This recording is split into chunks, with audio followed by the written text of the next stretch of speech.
refreshing past for these Ole Miss fans. A decade after Coach O fell flat as their head man, he now returns to Ole Miss, leading their bitter rivals. Let's go! LSU has bounced back in recent weeks, but tonight they face one of the very best passing attacks in the country.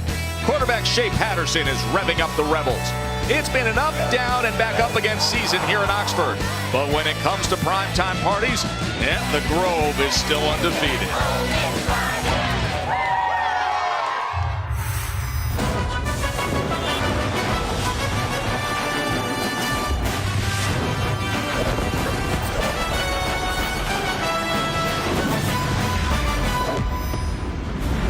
The Magnolia Bowl gets the spotlight on ESPN College Football Primetime, presented by Hampton by Hilton. From Claude Hemingway Stadium here in Oxford, Mississippi, number 24 LSU, with those back-to-back SEC wins they're coming off of, taking on the Ole Miss Rebels. As we say good evening, always a great atmosphere for primetime in Oxford. Joe Tessitore, Todd Blackledge. We'll say hello to Holly Rowe in just a moment. Both these teams have made mid-season corrections because both these teams were in a troubling place. LSU, the back-to-back wins, and Ole Miss getting that up-tempo offense back. Well, they hit rock bottom, both of these teams. For Ole Miss, it was the midst of a 3-game losing streak, but somewhere in there, the second half of the Auburn game, they started to come alive, and it really was the leading of their quarterback, the sophomore Shea Patterson, the gunslinger. Their offense really took off. Last week, they set season highs for points and yards.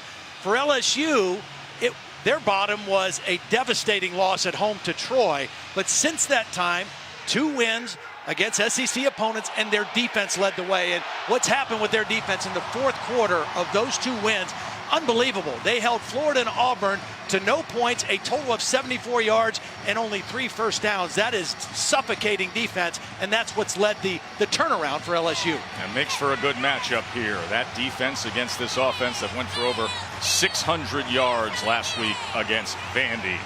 The Magnolia Bowl rivalry matchup is brought to you by Wendy's, a matchup that's included a few of college football's most memorable moments through the years. Billy Cannon's Halloween run and the night when time stood still in 72 and the home team has won the last 5. Ole Miss won the toss and they have decided to receive.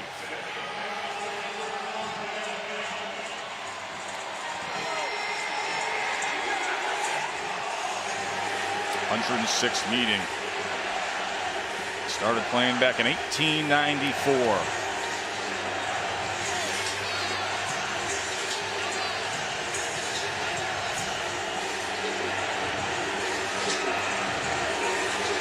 Cameron Gamble will be kicking away for LSU, and Jalen Jones, who has 1 kickoff return touchdown this year, back for the Rebs. Let's go down to the field and say good evening to Holly. Well, I understand why Ole Miss wants the ball on offense. That's because the last 2 games, their offense has finally got it rolling. They are faster and playing with more tempo and pace. They're averaging about 15 more plays per game in their last 2. And Phil Longo, the offensive coordinator, said, you know, early in the season, I was over on the sideline, winding my fingers, get it going, get it going. He said the last 2 games, it's the players on the field telling me, get it going, get it going. That tempo should wear out defenses and have some effect as they finally have found a rhythm this season. Longo in his first year as the play caller here at Ole Miss. Shea Patterson and Jordan Wilkins making up that backfield to get the night started. Here is Patterson.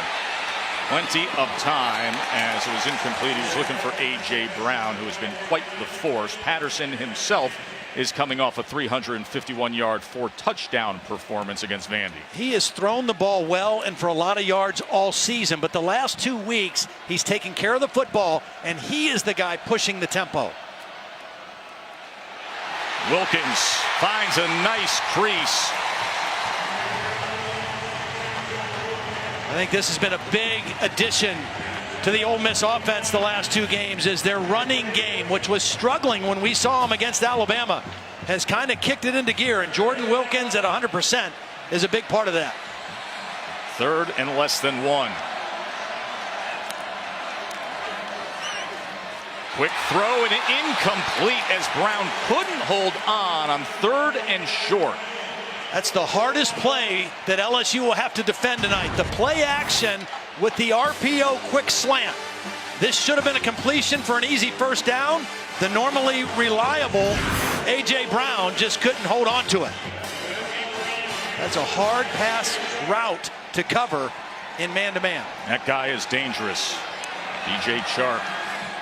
2 punt return touchdowns on the year. Here's the Aussie Gleason with the rugby-style punt. That takes a very good roll down to the 10 for Ole Miss. 56-yard punt from Gleason. And Danny Etling, the senior from Indiana. Of course, he started his career at Purdue. Now 12-5 as the starter for LSU.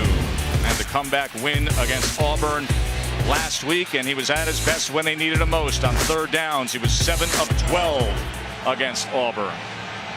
Well, I really think Danny Etling has done a nice job managing this offense, and what LSU wants to see tonight is a healthy Darius Geis, their best player, who has been bothered by a knee injury all season. They think he's the healthiest he's been, and right now, here he is. There he is in motion, and they will give him the ball on that jet motion, and it works out well as right away Geis picks up a first down. The jet sweep has been the biggest run play for LSU. Defense number 40, penalties decline. Play results in a first down. More of their big running plays have actually come from wide receivers. That time they put Darius Geis in a wide receiver position and gave him the football, but that jet sweep has been very effective. See the chunk plays for LSU this year. 5 plays of 20-plus yards from the receivers, only 4 from the backs. Here's Geis again, and he looks healthier, doesn't he, Todd? Yeah, he sure does. I mean, when he is healthy, he's as good a running back as there is in college football. This is power downhill football by LSU. If there's one area that Ole Miss has struggled with this season, it's stopping the run against powerful teams. Alabama ran for over 350 yards against them. Auburn ran for 326 yards. And that's where LSU is going to challenge them. 2nd and 1. Quickly to Darrell Williams. Well blocked, and Darrell Williams past midfield. It's a dash down the sideline. Big chunk play from Darrell Williams as Woods finally tracked him down. 63 yards there. Well, really bad angle by Jalen Jones. Watch the safety, 31. He's going to be unblocked, and he's going to take a bad angle to Darrell Williams. Right there, he misses the tackle, and LSU with a big play from their tailback on an easy pass down the sidelines. LSU playing with both of their starting tailbacks in the game together. This is what Matt Canada wanted to do all year. That is Geis circling back in motion. This is Williams, tackled for a loss that time by DeMarcus Gates. DeMarcus Gates is their leading tackler. And the area where they have excelled this year is negative plays, the sacks and the tackles for loss. They're not big and physical enough to really hold up against power running teams, but their speed and quickness does allow them to make some plays behind the line of scrimmage, and that was a nice play by their leader, Gates. Geis and Williams remain in together here on 2nd and goal. Geis is a very good receiver out of the backfield as well. Coming into the game, 5 receptions, but he's got really good hands. Geis is met at the 5-yard line by Breland Speaks. One of the areas that LSU has had problems with this year is their offensive line. They've had injuries, they've had changes, and tonight they've got a true freshman starting at left tackle, a true freshman starting at right guard. And right now a very difficult third down situation. Their senior starting left tackle K.J. Malone, the son of the NBA all-time great Karl Malone, injured, out of action. 3rd and goal. Etling extending the play, and he is forced down, pushed all the way back by Marquise Haynes, number 1 in career sacks here at Ole Miss. Well, the play was made by Breland Speaks, number 9. Watch number 9 collapse the pocket. He's going to get pressure and force Etling out, and then Marquise Haynes is going to knock him out of bounds, but Speaks collapsed the pocket. And then Haynes knocked him out of bounds. Good pass rush by Breland Speaks on that third down play. So it'll be a 35-yard attempt by Connor Culp, who made 2 field goals in the final 2.5 minutes last week against Auburn. And he continues his solid ways. Coach O back here in Oxford, up a field goal.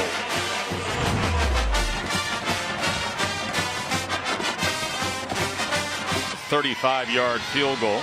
Of course, LSU coming off back-to-back wins over top 25 teams, finding some momentum this season. You're watching the SEC on ESPN from here at Vaught Hemingway Stadium. Joe Tessitore, Todd Blackledge, Holly Rowe with you in Oxford tonight. I know LSU happy to get on the board first, but that's kind of a win for this Ole Miss defense. Coming into the ball game, they had given up 71% touchdowns in the red zone. To make LSU have a 1st and goal at the 5 and come away with 3, that's a good possession for Ole Miss. Jalen Jones on the return. Number 2 in the SEC in kickoff return yardage. Comes up short of the 20. Adnan, what's up?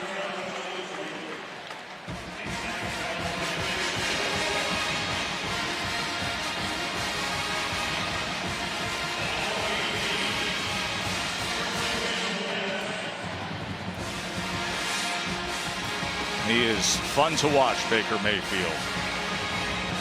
So the challenge for Ole Miss tonight, Joe, the strength of their team is their wide receiving core and their passing game. And they're going to see a lot of man coverage out of this LSU defense. LSU prides themselves on being able to play press man-to-man. Wilkins bottled up and then shakes loose, kept his balance, and still ahead out to the 32-yard line. Jordan Wilkins has been playing some good ball lately. He sure has, and nobody wrapped him up. Some guys bounced him around. Nobody got arms around him, and Wilkins does what all good backs do, keeps those legs moving. Patterson downfield. Some contact there, and a flag comes in late as DK Metcalf, big-bodied redshirt freshman, was the target for Patterson. Contact. Kevin Tolliver with the coverage there. Working man-to-man against Kevin Tolliver. Contact as the ball was in the air. Defense number 2. 15-yard penalty from the previous spot. Automatic first down. This is a defense that doesn't put their hands on you the way some other guys do, although there's a left hand with a grab at the end. But they just try to turn and run and guide you with their bodies. And that time, they drew the flag. Metcalf, Lodge, and Brown, 3 outstanding receivers. Guys with size as well.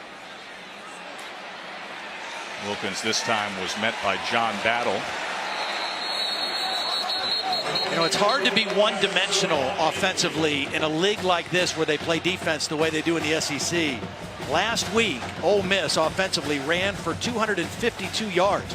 By far the best game they had all season running it.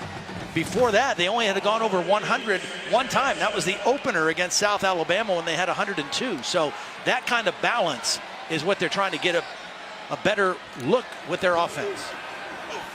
2nd and 7. Patterson gets it complete as he's able to get it to Dawson Knox, who has really emerged as a very good playmaker. Very versatile player because he's big and strong enough to play on the end of the line and block as a tight end. But he can also play like a wideout. Matt Luke has been excited about his development, the interim head coach who took over this summer after all the troubling news with Hugh Freeze. The tendency right now for Ole Miss, when that tight end is detached, when he's out, and here he is right here, they're about 90% pass.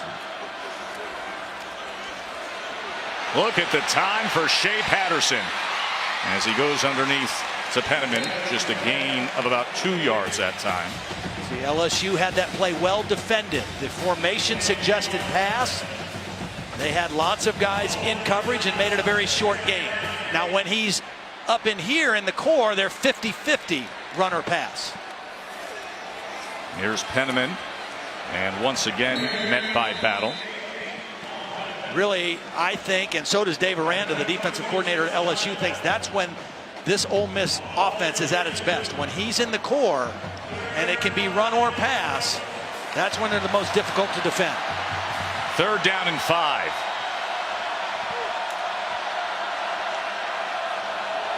Arden Key, he's their best pass rusher. This is a game that sets up for him. He's playing himself back into his normal shape. He's played well the last couple weeks. One of the very top NFL prospects coming off the edge. Patterson on 3rd and 5. As coming back to the ball, it is complete to DeMarcus Lodge for a 1st down. That is really good work by both Patterson and Lodge. Patterson, when he leaves the pocket, his eyes do not leave downfield. He's scrambling to throw, and Lodge does a great job of continuing to come back to the football.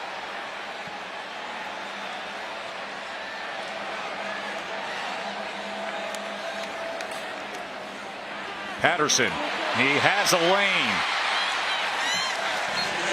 As Tyler Taylor, who's playing middle linebacker with Donnie Alexander, not at full strength. Here's that catch moments ago. Look at him get in the back of the cone there. The back end of the ball, Todd. He's the 4th leading receiver in the league. A.J. Brown, the leading receiver.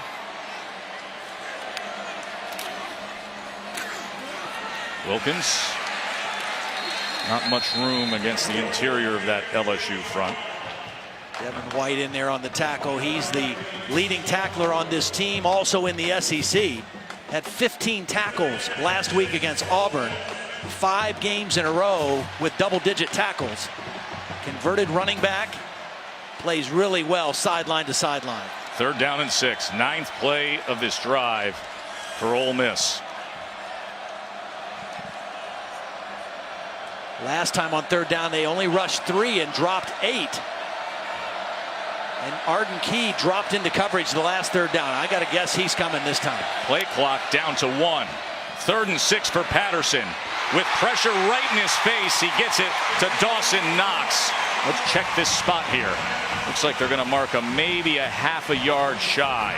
But you see the receiving skills of the big tight end. Knox is 6'4", 250 pounds. And he reached out and snatched that ball as he was going to the ground like a wideout. Former quarterback in high school, played at Brentwood Academy in Nashville, Tennessee.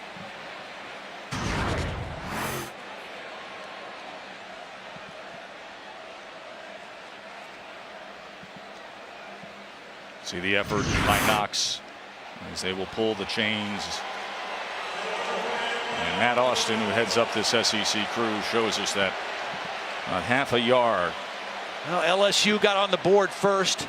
I think if it was 0-0, Ole Miss might think about going for it here. And they still might, but Matt Luke probably would be wise to try to tie this football game up.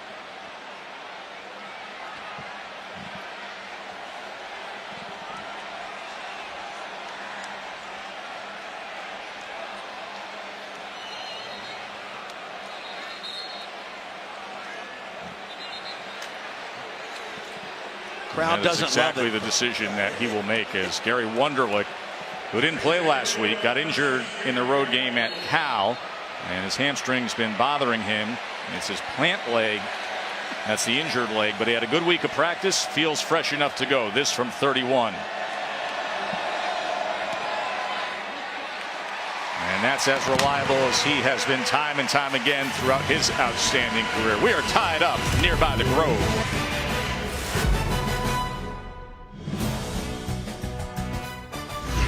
ESPN College Football is presented by Hampton by Hilton. Book a room today and follow your team all the way. And in part by Buick, proud partner of the NCAA. Well, you know that Landshark was first adopted by the Ole Miss defensive unit in football, but everybody has gotten into the act for years now. And a few weeks ago, it was announced that Landshark will replace the Bear as the official mascot of the school. They are in the design phase, but the new costume mascot come fall 2018 will be the Landshark. The Landshark. They'll still be called the Rebels, but their mascot will be a Landshark.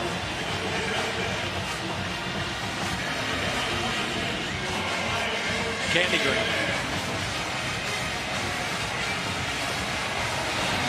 Here's Luke Logan kicking away.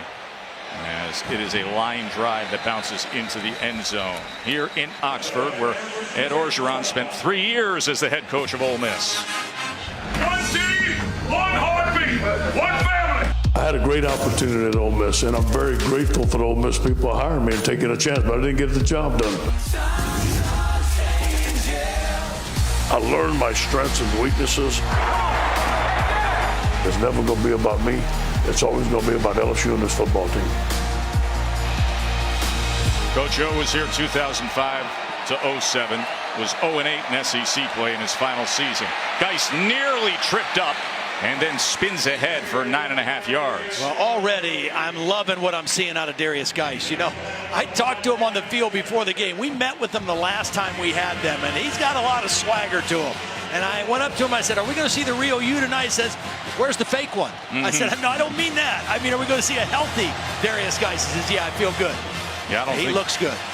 I don't think they liked the last time they saw us. That was that road game at Mississippi State. Geis again going to test the left side, and here he goes. Darius Geis back healthy and revving the engine, taken down after a big gainer as Geis will make it 1st and goal. It's an unbalanced line, so they have an extra lineman at tight end. They outflanked the Ole Miss defense. Toby Weathersby, the right tackle, lined up as the tight end on the left that side. And now Geis cuts back and spins his way in for the touchdown. 59-yard run and then a 7-yard dash for 7 more. Toby Weathersby, who missed the Auburn game, back in the starting lineup.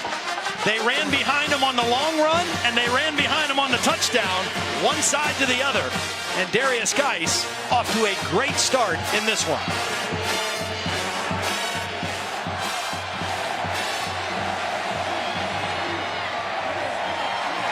Where's the fake one, he said, huh, Todd? That's the real deal right there. Hasn't been at 100%, but he's feeling pretty good right now. His 6th rushing touchdown of the season. And LSU is up 10-3 here in Oxford.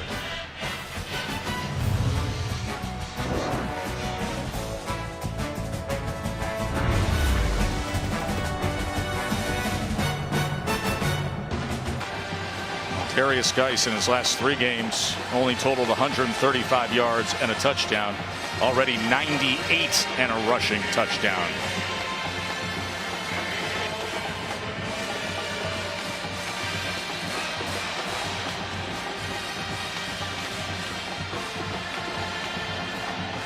Those vintage styled helmets for Ole Miss tonight.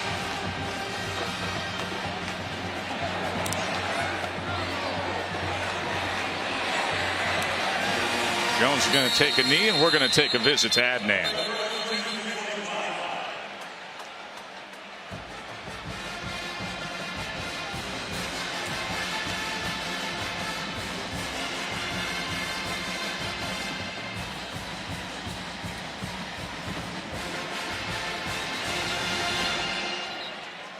That's a big one, and he's a big-time player, tracking #1 in Heismanology polling this week. You see what he's done breaking down the touchdowns this year.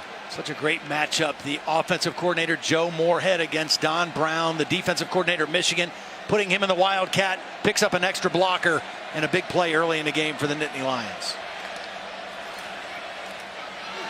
Wilkins, nice block that he picked up as well, as Jordan Wilkins goes for 9. The more balance that Ole Miss can have in their offense, the better they're going to be. They had it last week against Vanderbilt. This is a better defense in LSU, but so far, pretty nice balance for Ole Miss. And a 1st down for Ole Miss. A gain of 2 for Wilkins.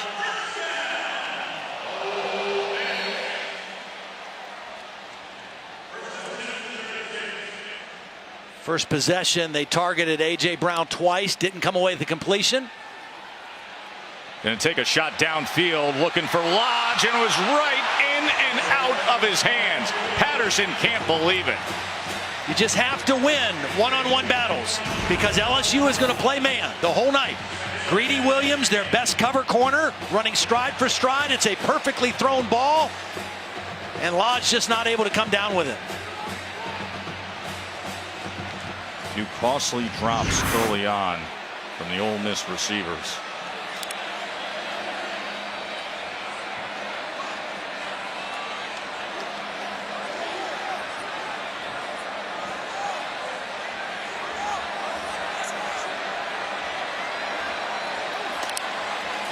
Second and 10, quickly to Wilkins, looking for that edge, and he was tripped up before he could even get to Jacob Phillips, who was just waiting on him. And limping off now is Wilkins. Yeah, that's not a good thing for Ole Miss.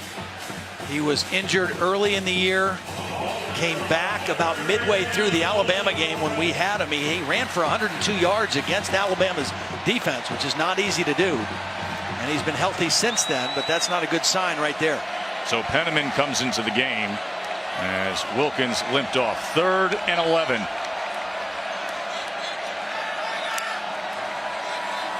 Pressure in the B gap. They pick it up. And unable to get free was Shea Patterson. Lockature and Arden Key getting involved. First time they decided to really come after Shea Patterson. It's a 6-man rush. So both linebackers are coming along with their speed rushers on the edge. And they get to Shea Patterson. Arden Key, the first guy there to collapse the pocket. And LSU with a nice play on 3rd down.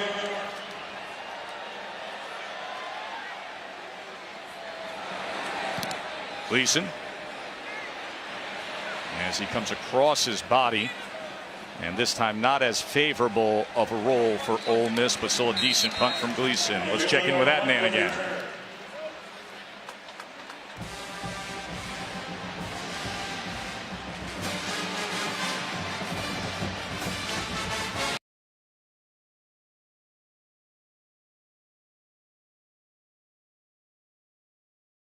Guy who's having a big night. Mayfield is creeping up on nearly 400 yards passing, a couple of touchdowns.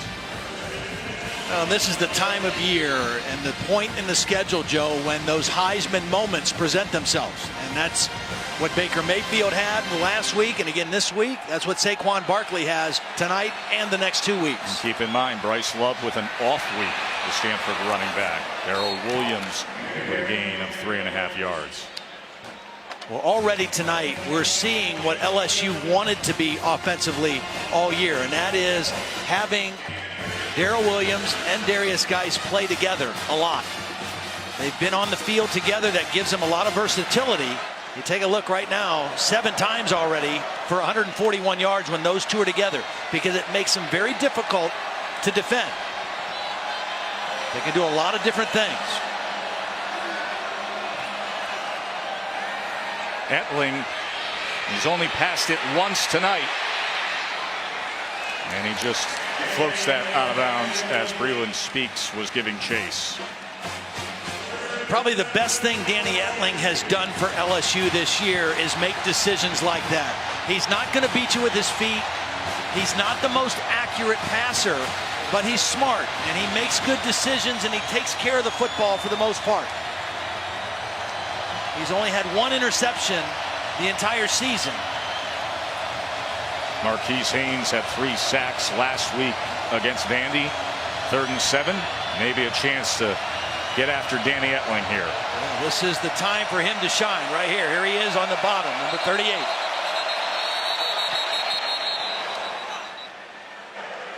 Timeout LSU, the first time out of the half. They'll talk over a 3rd and 7, and we'll get after it when we come back to Ole Miss. Early on this season, LSU looked like the team we expected to see. Defense was awesome against BYU and Chattanooga. And then came the surprise. Blasted in Starkville and bottomed out against Troy. Then the bounce back. Big wins, Florida and a top 10 Auburn team, and now they arrive here at this rivalry game. Clock operator, please reset the game clock to 1:59. 1:59. So after the timeout, LSU's offense. Operator, please reset the game clock to 1:59. Facing a 3rd and 7. Now before that timeout, the ball was snapped, and the best pass rusher, Marquise Haynes, was dropping into coverage. This is a guy that he is at his best when he is running full speed with his ears pinned back to the quarterback. I would be surprised if he's dropping into coverage again this time. I'm trying to add a second to the game clock is what the official delay was from the crew. May have done that. 1:59 remaining here in the first quarter. So here's your 3rd and 7. True freshman left tackle on that side. And whistles again.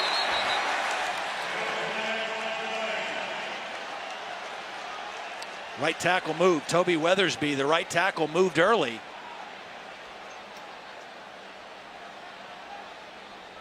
There was movement by the defense as well. Start. Offense number 66. 5-yard penalty. Still 3rd down. Again, Weathersby was out last week with the injury. He's already had a positive impact. Penalties were really a problem early in the year for LSU. They've cleaned their act up quite a bit. Remember, penalties were such a big deal with that game at Mississippi State. A couple of touchdowns were pulled off the board because of them. 3rd and 12.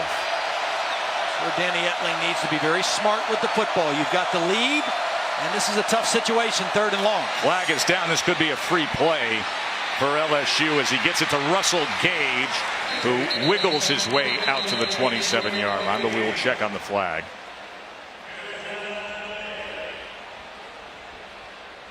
It looked like Benito Jones, number 95, got an early jump right over the center, trying to anticipate the snap. Offside. Defense number 95. 5-yard penalty. Repeat 3rd down. He's been a very consistent player for them this year. Got a big fumble recovery last week against Vanderbilt. That time just a little too jumpy right over the nose. A couple years ago, he was the Mississippi Player of the Year when he was coming out of high school. 3rd and 7 we're back to now for Danny Etling and the Tigers.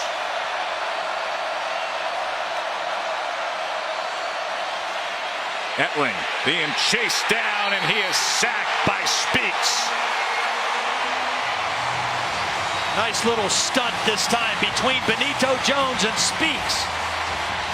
Speaks lined up outside and came inside. Here he is. Benito Jones is going to go outside. Speaks will come inside again. Some new guys on this offensive line. They don't block Speaks, and he gets the sack. Nice little game by the defensive front. 27-year-old Zach Von Rosenberg, former minor league baseball player, out there to punt. And a fair catch by A.J. Brown. Adnan, what's up?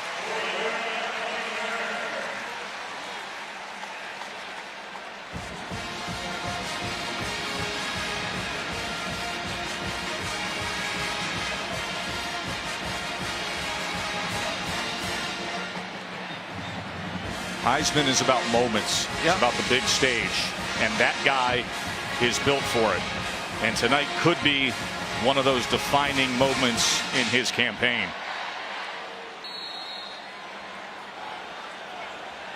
Big time players make big time plays in big time games.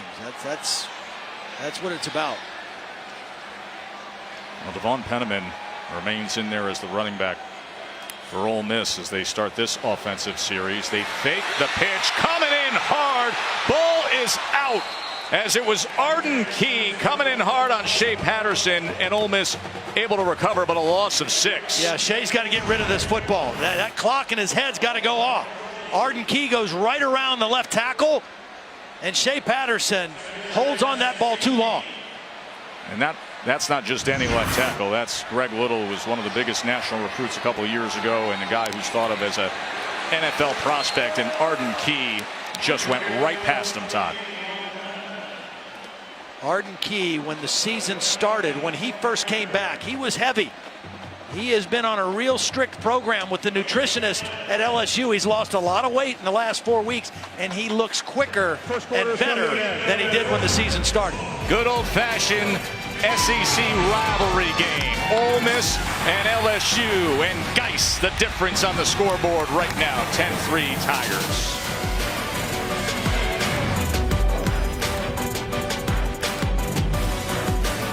Of course, Sunday NFL Countdown is the way to get your NFL Sunday started, 10 a.m. Eastern on ESPN. You know, Patriots and Falcons are going to have that Super Bowl rematch, and Brady and Matt Ryan are sitting down for a look back. Plus, Monday Night Football, Redskins and Eagles. Coverage begins with Monday Night Countdown at 6 Eastern on ESPN. Carson Wentz is playing great ball right now. Another third down and long situation for Ole Miss. They're 1 for 4 on third down, but the last two have been 3rd and 11 and now 3rd and 16. Saw Jordan Wilkins on the sideline, limped off the field in the first quarter. We start the second quarter here with him facing a 3rd and 16. Pressure right up the middle on Patterson as he's able to get free, and he'll be a little short, but out past midfield for the Rebels, a gain of 14. The left guard, Javon Patterson, just late picking up the blitzing Devin White. Patterson did a nice job trying to get to the first down marker, but that 16 yards needed, just too much. As they will trot Will Gleason out onto the field. Yeah, you're right in this game. You don't want to give LSU a short field. Try to pin them back here and see if your defense can keep them down there. Gleason's pretty crafty at doing just that. And that's now 16 of his 26 punts this season, resulting in a fair catch. Let's look at our Buick Drive recap, Todd. Well, LSU running the football, going right at this Ole Miss defense, mixing in the pass, short pass to Darrell Williams, but the blocking downfield, staying on blocks, has been key so far early in the game. Watch the touchdown run by Darius Geis. Guys sticking on to blocks. Good technique and staying with blocks. And Darius Geis, who looks healthier than he's been all year, off to an outstanding start. He had the big run, had the touchdown. Williams had the 63-yard reception. You see what they've been able to combine for on the field together. They're both good receivers, and they can both line up in multiple spots.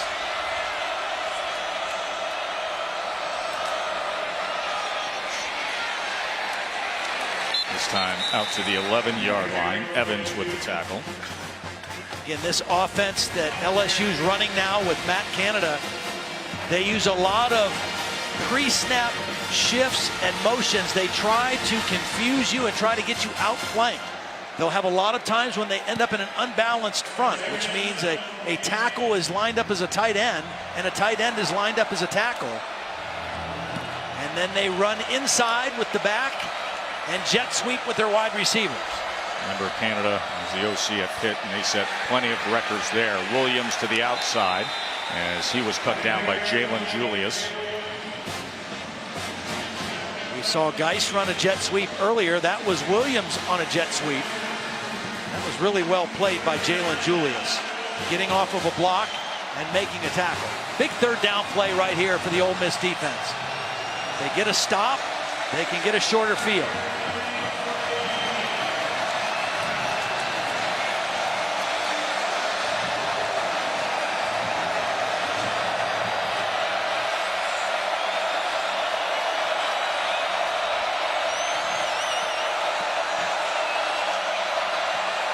Third and 3, pressure right up the middle, picked up quickly out and into the hands of Geis for a first down for LSU. Well, again, you see the versatility of Darius Geis. He was going the wrong way. Danny Etling got him lined up in the right spot, the slot to the short side, and then hit him with the first down completion. Empty backfield. Ole Miss tried to bring pressure inside. It was picked up very nicely by LSU's offensive line.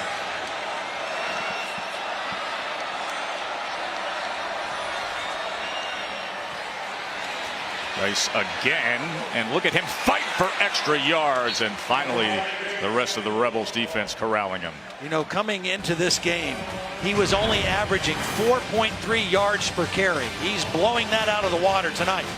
Power football inside. He's 8 carries for 111 yards right now. And this is the kind of running from the tailback position that they were hoping to get all year. Young man halfway through his junior year and top 10 in LSU history in rushing yards, and you know how many good ones have come through Baton Rouge. 2nd and 1, jet motion. Gage as he goes up high to move the chains. Holly. Coach just told us before the game that Darius Geis is going to be the guy that we saw run like this last year, and their promise has come true.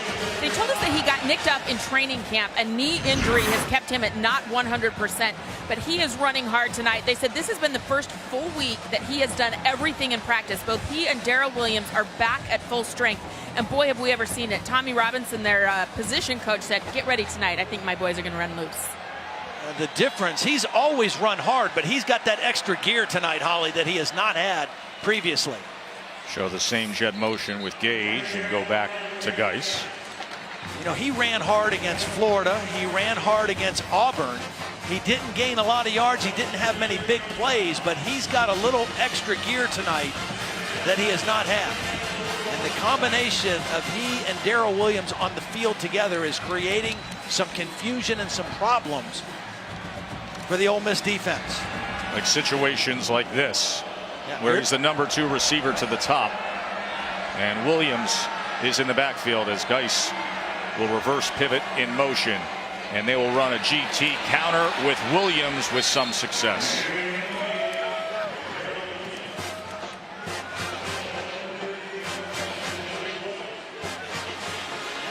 A nice job by Morrow. They use a lot of tight ends. Their tight ends are lead blockers. That time, Morrow, part of that counter play. 3rd down and short. They've had good success on those 3rd down and short situations. 3rd and 2.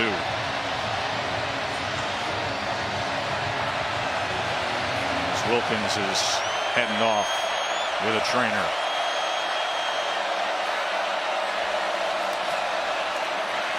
And Geis will have the 1st down for LSU. The one thing we haven't seen from LSU yet, and this is a big part of what they do, and they're set up for it right now, is a maximum protection, play action, deep shot down the field. They've not shown it yet, and usually DJ Chark is the guy they look for in that situation.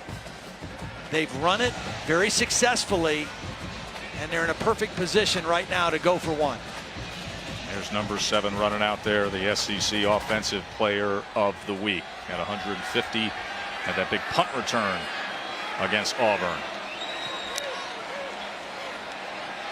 Nearly got in the way of the snap that time. Let's go to the studio again.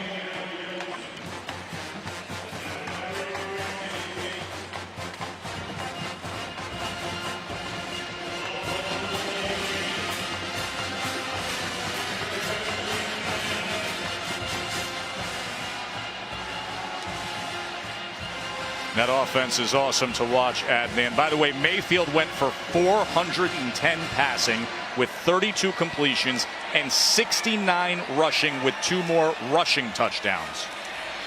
As Williams out past midfield.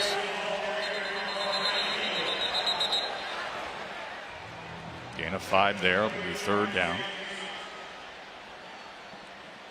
Last year in this game in Baton Rouge, LSU won 38-21. The game was tied 21-21 at halftime, and then Leonard Fournette just took over the game. There was a flag at the end of that play, Todd. You see it down there at the 45. Offense number 64. 10-yard penalty. Repeat 2nd down. Will Clapp, the center. There it is, the left hand of Will Clapp pulling down the linebacker Taylor Polk. Wipes out a nice run by Darrell Williams. But last year in this game, Leonard Fournette ran for 284 yards. Just took over the game. And Darius Geis is trying to do the same thing tonight. Well, makes it a 2nd and 18. They're only at the 38, and yet 10th play here of this drive. Etling trying to escape Speaks, but he was tripped up from behind. Well, we talked a lot about Marquise Haynes coming into the game, but Breland Speaks tonight has been their primary pass rusher. He has worked on everybody. Again, going around the freshman tackle, Sadiq Charles, number 77, and Breland Speaks is having himself a ball game.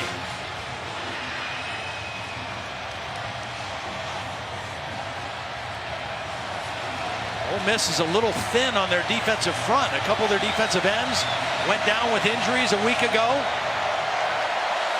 They're ready to roar for a stop.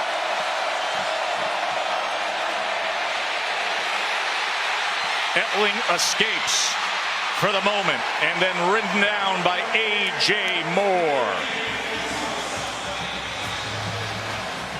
Guys, you talked about Breland Speaks being very active early for Ole Miss. He's doing a nice job. He usually plays as an inside defensive tackle or nose tackle, but he is bumped outside to defensive end due to the injury to Victor Evans and Kadir Shepard. Both of the defensive ends are kind of hybrid rush ends, have been injured and have had surgeries this week. They're on the sideline in crutches. So Breland Speaks, when his name was called, stepping up big as a starter on the end. Yeah, he's having a nice ball game. Von Rosenberg wants this one away. Is off to the side. One of the things we got to find out about Ole Miss, Jordan Wilkins, who has played very well the last few weeks, went out early in the game. They need him in the football game if he's capable of playing. Ole Miss starting running back Jordan Wilkins has been taken to the locker room. They had thought he could return to this game, taped him up, and as he tried to move on the sidelines and get that right ankle moving, he was simply unable to do it. They've taken him to the locker room for further evaluation. His return is questionable. So Devon Penniman, a sophomore, is going to have to step up his game now. And also Eric Sweeney is also a backup. And Holly, as you know, an Ole Miss team that ran for 252 yards against Vandy last week. Most rushing yards they've had in an SEC game since 2009. Let's see if they miss Wilkins here. And Sweeney able to get to the outside on the right side for a first down. Sweeney has more juice as far as making people miss and getting to the perimeter than Penniman. Penniman is the physical back who has kind of been the goal line short yardage guy, but with Wilkins out, he'll have to play a lot more. Quick pass and quick tackle as Dante Jackson was right on top of A.J. Brown. 1 versus 1 there in jersey number. Ole Miss coming into this game averaging almost 7 yards a play. LSU's defense has held them to under 4 yards a play so far in the first half. No big plays, nothing over the top on this defense yet. They fake the end around, wide open downfield, but picked off. He didn't see the safety. Metcalf had space, but Delpit was waiting. Interception, Tigers. Delpit is a true freshman. He's learning on the job right in the middle of the field. Number 9 looking at the quarterback, breaks on the ball beautifully. Patterson didn't see him, but Delpit saw the football.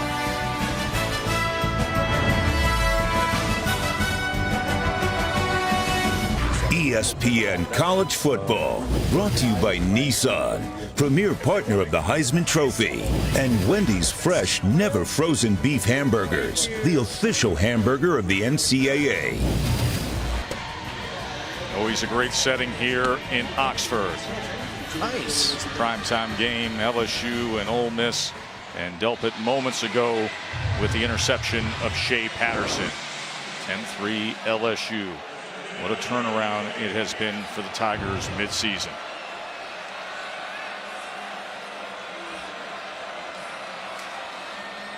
Play action now.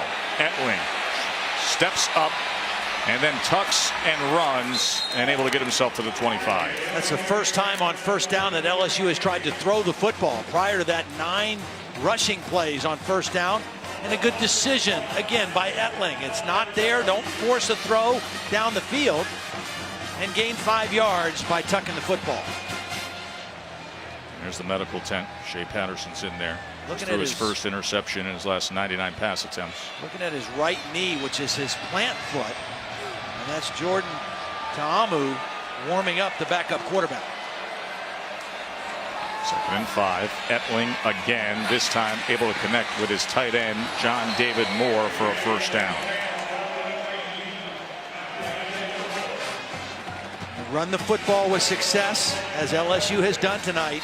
All those little play actions and bootlegs are open because as a defense you have to respect the run, you have to respect the run fake. And Danny Etling with a nice easy throw and catch for the first down.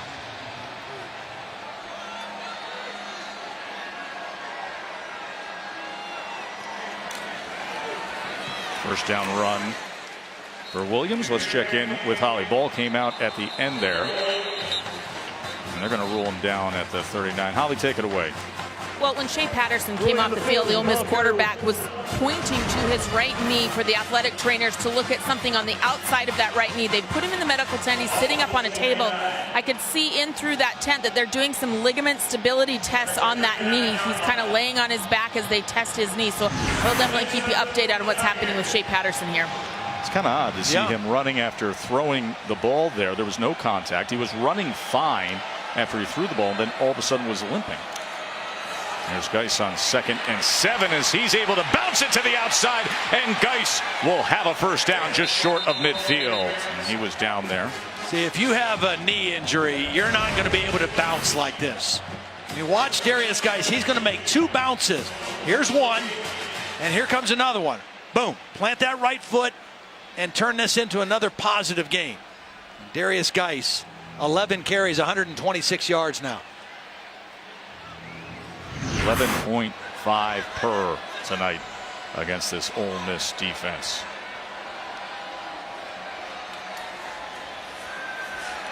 Etling downfield looking for Chark. Had to wait for it, and that brings out the flag. The underthrow created contact with Hamilton. Yeah, and this was not an intentional underthrow. This is just Danny Etling not able to get the ball deep enough for Chark. And Javian Hamilton, unfortunately, is unlucky on this play. First down pass, only the second time. Defense number 21. 15-yard penalty for the previous spot. Automatic first down. Second time they tried to throw on first down. We talked about the play action deep shot. Danny Etling just not able to get enough on the football. And Hamilton, once he saw the receiver stop, couldn't stop his own momentum from running into Chark. That's a tough play for a corner. First down, receiver stack formation to the top of your screen.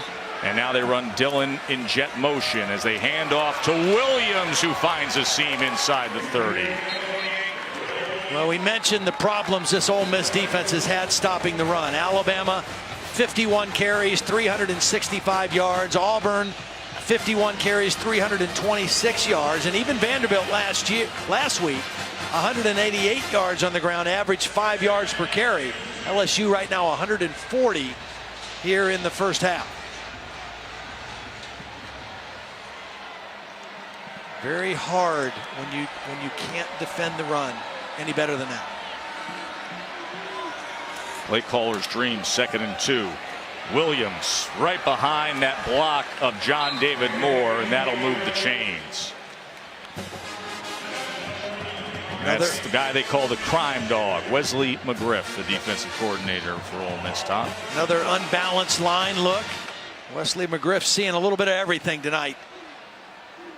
It's pretty nice when you can line up your tight end as a tackle in an unbalanced line and run behind him and pick up a first down.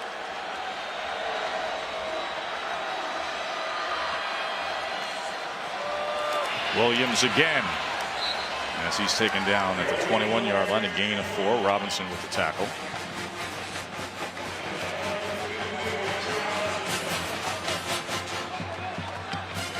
A little bit of tempo here now by Matt Canada, play caller for LSU. 2nd and 6, 8th play of this drive. Gonna loft it up. Sullivan couldn't collect it. Now this is a perfect throw by Danny Etling. Right over the outside shoulder, thrown on time into the right spot. Pretty nice play at the end by the corner, getting a hand in there. As Ken Webster defending that play because that was a well-thrown ball, but Webster able to rip it out. 3rd and 6. Going into that closed end zone with the extra fans. Reland Speaks has been dynamic on 3rd down pass rush so far.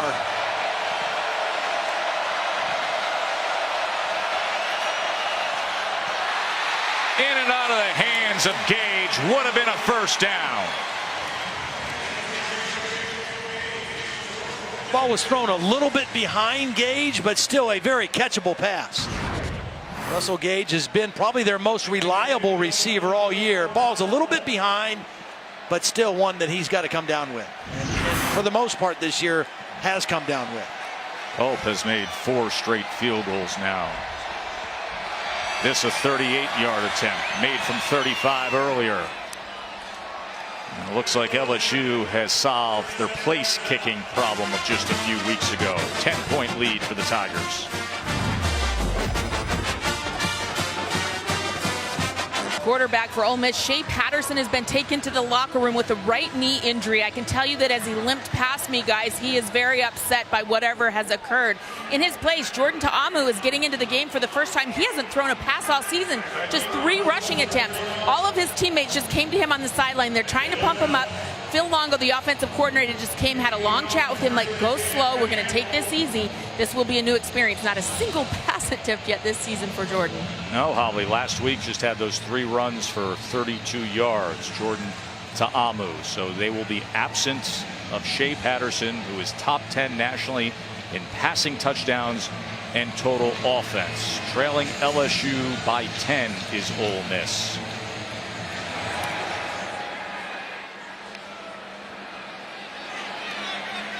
Jones will take a knee, and we will take a very short break. What will the backup look like here in Oxford? Find out when we return.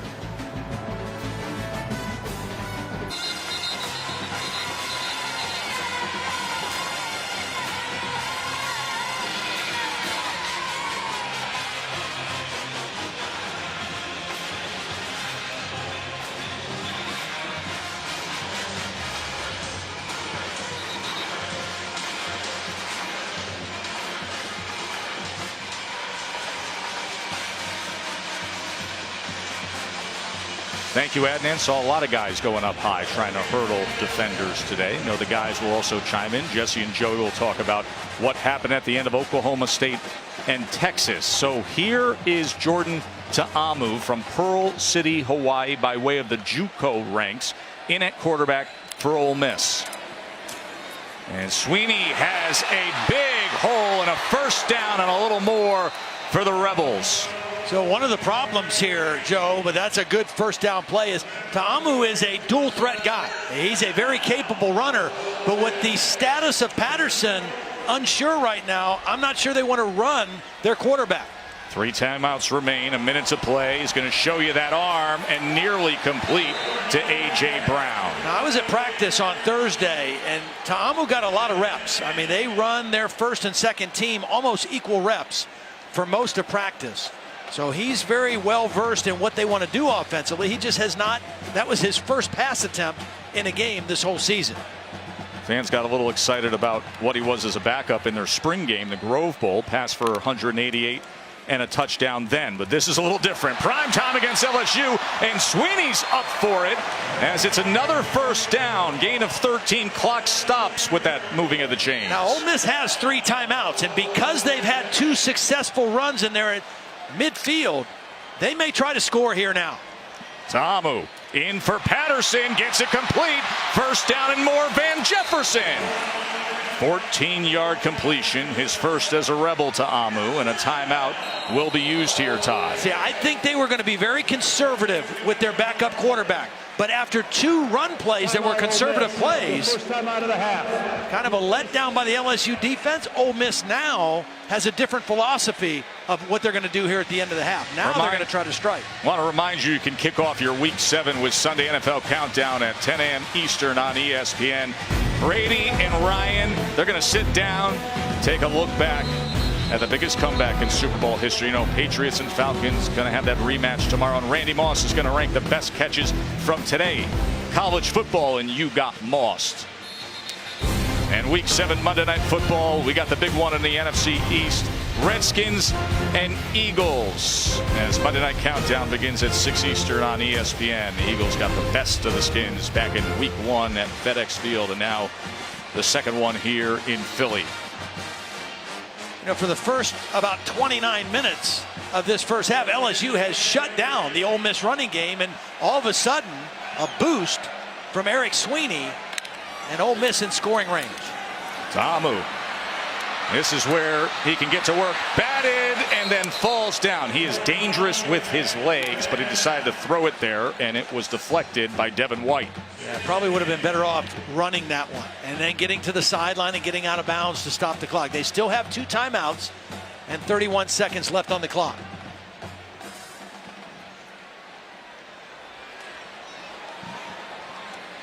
A.J. Brown, their leading receiver, working at the bottom here on Tolliver.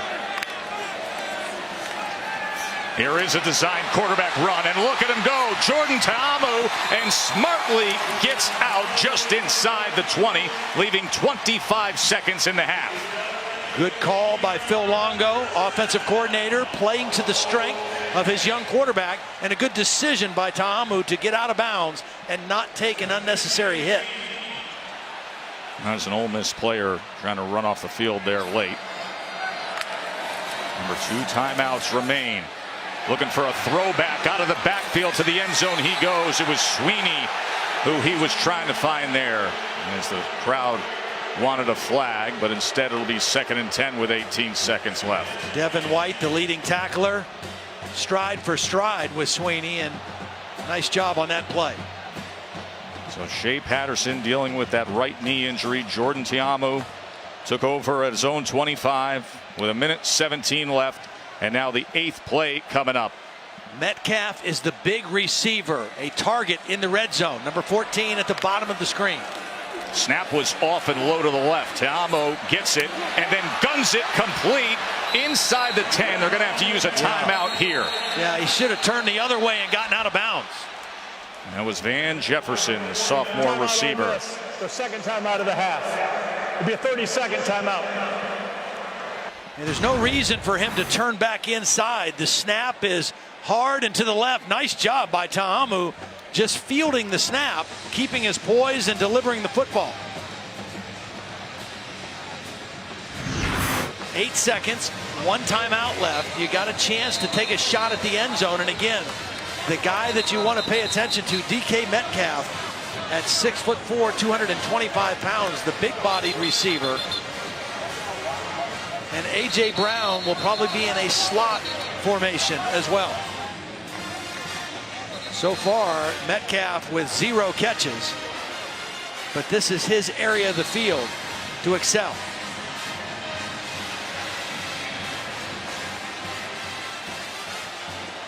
Boy, how big would this be for Ole Miss with Patterson in the locker room if they could put one in the end zone here with their backup quarterback to end the first half. Just the thought of the opportunity to come away with points considering the circumstances. To the end zone he goes. And it's incomplete. So there will be only 3 seconds remaining as he was looking for DeMarcus Lodge. Well, still a chance to come away with points, which is important. Some momentum to take into the locker room.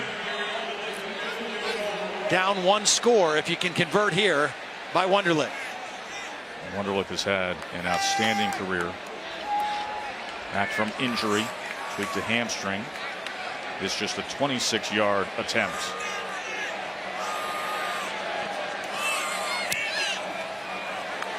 And what a nicely managed final minute 17 by the young man from Pearl City, Hawaii.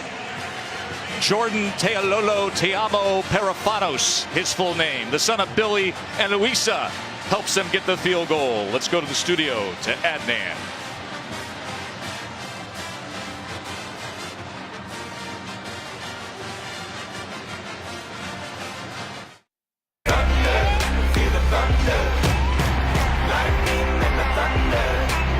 Well blocked, and Darrell Williams has midfield. It's a dash down the sideline. And here he goes. Darius Geis back healthy and revving the engine. Geis cuts back and spins his way in for the touchdown. College football primetime presented by Hampton by Hilton. LSU leads by 7. Coach O's return to Oxford. Remember they said, hey, what do you remember most about being the head coach? And he said, yeah, I remember the Chevron chicken on a stick from the gas station. Yeah. Well, looky here, Todd Blackledge, the actual chicken on a stick from the four-corner Chevron. And they don't cheat you on the chicken. I mean, you can hardly see the stick. I mean, that is a lot of chicken. That was his soundbite that got so much attention earlier this week. These are the stats, as I can use the chicken on a stick to point out the stats. And it's the rushing yards that the chicken on a stick is going to show us. Geis has been something. Darius Geis has been outstanding. LSU has run the football, but to Ole Miss's credit, even though they have trouble stopping the run, they've been pretty good on third down, and they've been pretty good in the red zone. And that's why they're still in this football game in a one-possession game. Why do I have a feeling you're going to broadcast better with chicken in your hand? Here's Holly moments ago. Well, Coach Luke, Shea Patterson just ran past me with a knee brace on. What do you know about your quarterback's injury? Yeah, we evaluate him at halftime. We're going to give him a shot, see how he does here to start the second half. If he's not at full strength and can't play well, what does Jordan Ta'amu bring? He really drove you down the field in that last opportunity. No, he's very athletic. He can do some things with his feet. I think we just got to be smart with him about not letting him sit in the pocket. We just got to do some things with running the ball and play action. Thanks so much, Coach. Thank you. That was Ta'amu who brought them down for that field goal as Patterson, star quarterback, was dealing with that right knee. So LSU to start things off here in the second half. And Etling will pass. And it goes to J.D. Moore, who is upended that time by Hartsfield. Darius Geis got the key block, too. I mean, we've seen him run. When you talk about a competitor and a fighter, Darius Geis does a little bit of everything. Got the nice cut block that gave a nice clean throwing lane to his quarterback on that play. Your fingers greasy right now, Yeah, Blackledge? they are. I'm trying to use your jacket, maybe. Or Chaz's shirt. I don't know. One or the other. 2nd and 6. Here's that jet motion. As Chark will reverse, and they will run Geis as he finds the hole and gets to the outside. Here goes Darius Geis. The big night continues. Take a look. Darius Geis a little slow getting up at the end of this. It's a counter again. They pull the guard. They lead with the tight end, John David Moore, and then a couple missed tackles. A.J. Moore had a chance to hit him at the line of scrimmage. Didn't wrap up Geis. And 48 yards later, Darius Geis starts the second half the way he played in the first half. Something about the way Ken Webster took him down that had him limping off quickly to the sideline as Williams now comes in as the featured back. And he will get inside the 20. So Geis over on the sidelines with 174 yards. Back up on his feet and having a little fun. Right. Yeah. He's got a little fight to him tonight, doesn't he? He is a competitor. He loves to play. He plays hard. And he just feels good tonight. And it shows. He just has not felt like himself for most of this season. Remember, he missed the game, the upset loss to Troy. Hasn't been at a 100% health until a good week of practice. And here's that overload to the near side. Weathersby.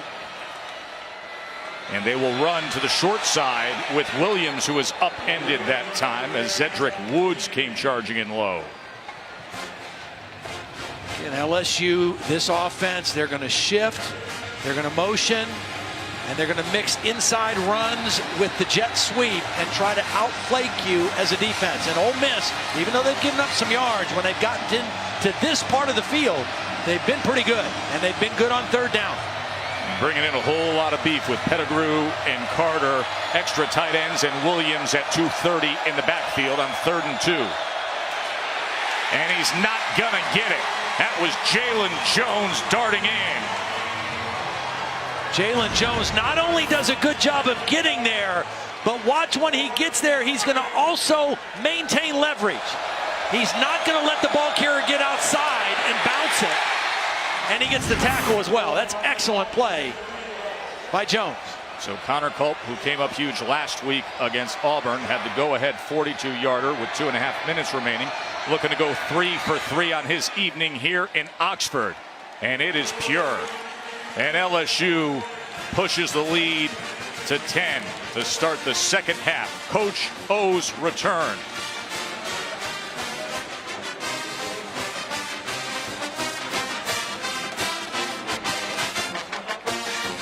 News for Rebels fans, that's Shea Patterson flanking offensive coordinator Phil Longo. As he came out here to get ready for the second half, you see that right knee left in the first half. Tiamu came in the backup and led him to a field goal drive, but going to be hard to keep Shea Patterson out of this rivalry game in prime time. Oh, the other good thing for Ole Miss, we've got word that Jordan Wilkins is going to try to give it a go here in the second half as well. Two very important parts of this Ole Miss offense.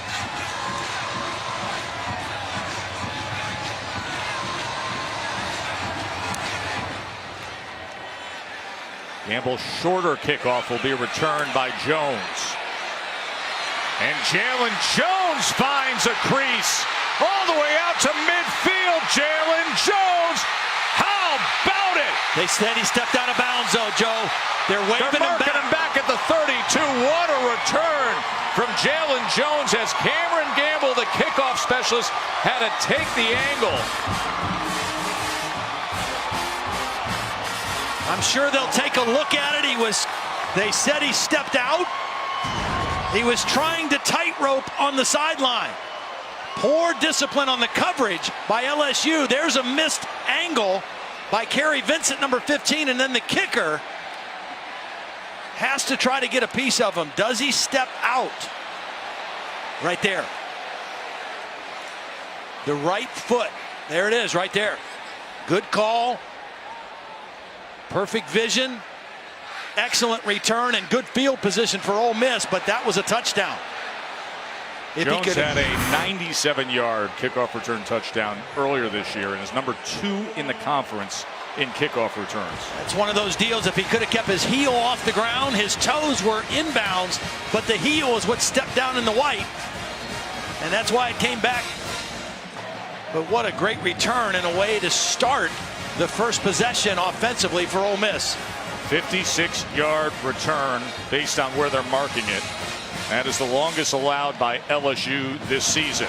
And remember, it started with a short kick. It was not a good kickoff, and Ole Miss took advantage of it.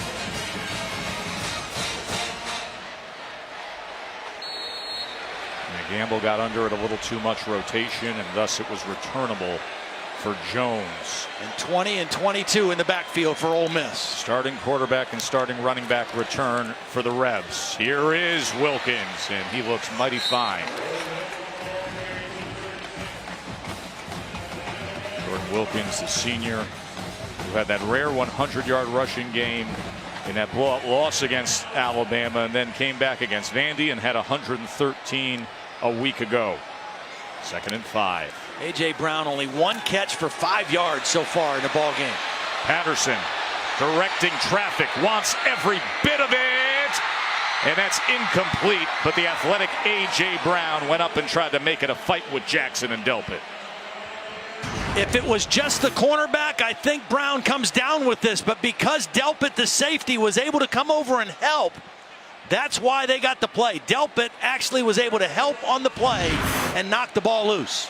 Boy, Patterson was close to that line of scrimmage there, sending that play. 3rd and 5. One thing I really like about Shea Patterson is he will throw the ball up and give his receivers a chance to make a catch in traffic. He doesn't have to see a guy wide open. He trusts his receivers to go up and make a play on the ball. Dante Jackson, starting corner for LSU, was down. That gives us a chance to check in with Adnan.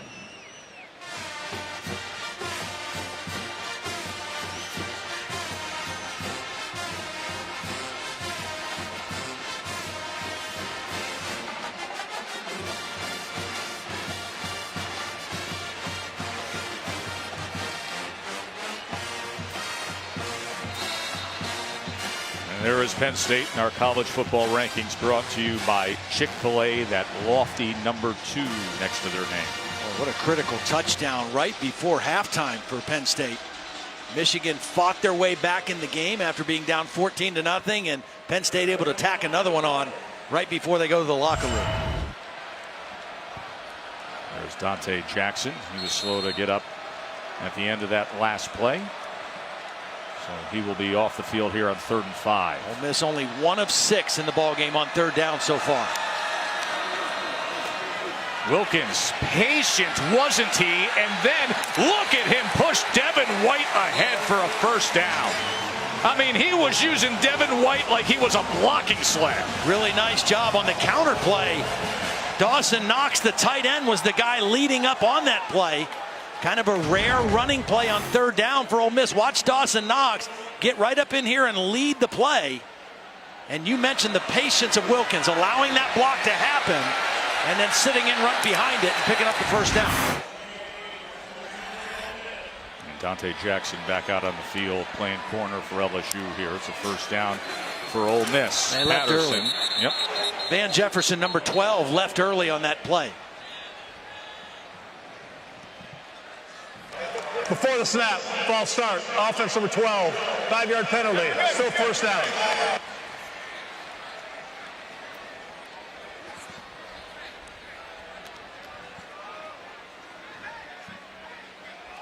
Ole Miss needs to capitalize on this momentum here. They got the good kickoff return. They got their quarterback and their tailback back in the game. The crowd is getting back into the game. Got to find a way to get this ball in the end zone.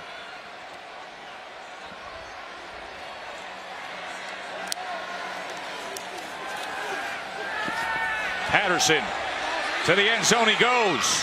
Batted away at the last second by Greedy Williams, who says no, no, no.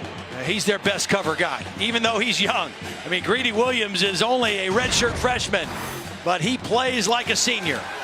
He's not fooled by the hesitation. He's stride for stride with Lodge. When Lodge looks for the ball, he makes a play on the ball. You know, Shea Patterson knows a little something about Greedy Williams, right, Todd? Yeah. Right there at Calvary Baptist, where they were high school teammates for a few years in Shreveport. Won a couple state championships together. 2nd and 15. On the ground again with Wilkins. Good hard running. You know, Patterson finished up his prep days at IMG, but started things off in Shreveport, Louisiana, next to that guy. Yeah. Gotta be cool going at each other here tonight. Both competitors, both play with a little bit of swagger, a lot of swagger. Again, when you play as much man coverage as LSU does, you got to have supreme confidence. And Greedy Williams has it. 3rd and 6. And this time just a gain of 2 by Wilkins, tackled by White. Tried to go with the counter again. That time good penetration by Lockachar. Got into the backfield and forced that one to come up short.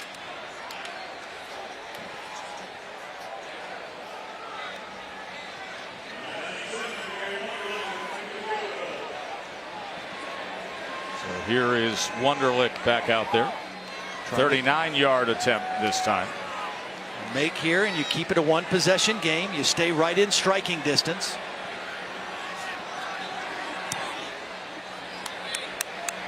Kickers doing their job tonight. And striking distance indeed. Back to a touchdown margin here in Oxford.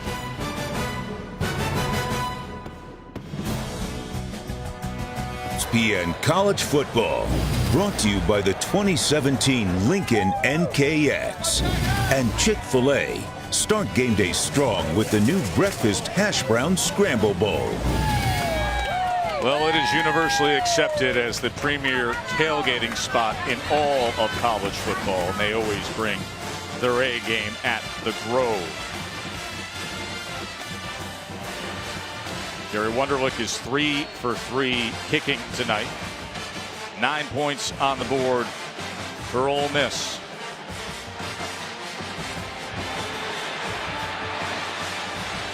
As Luke Logan will kick away.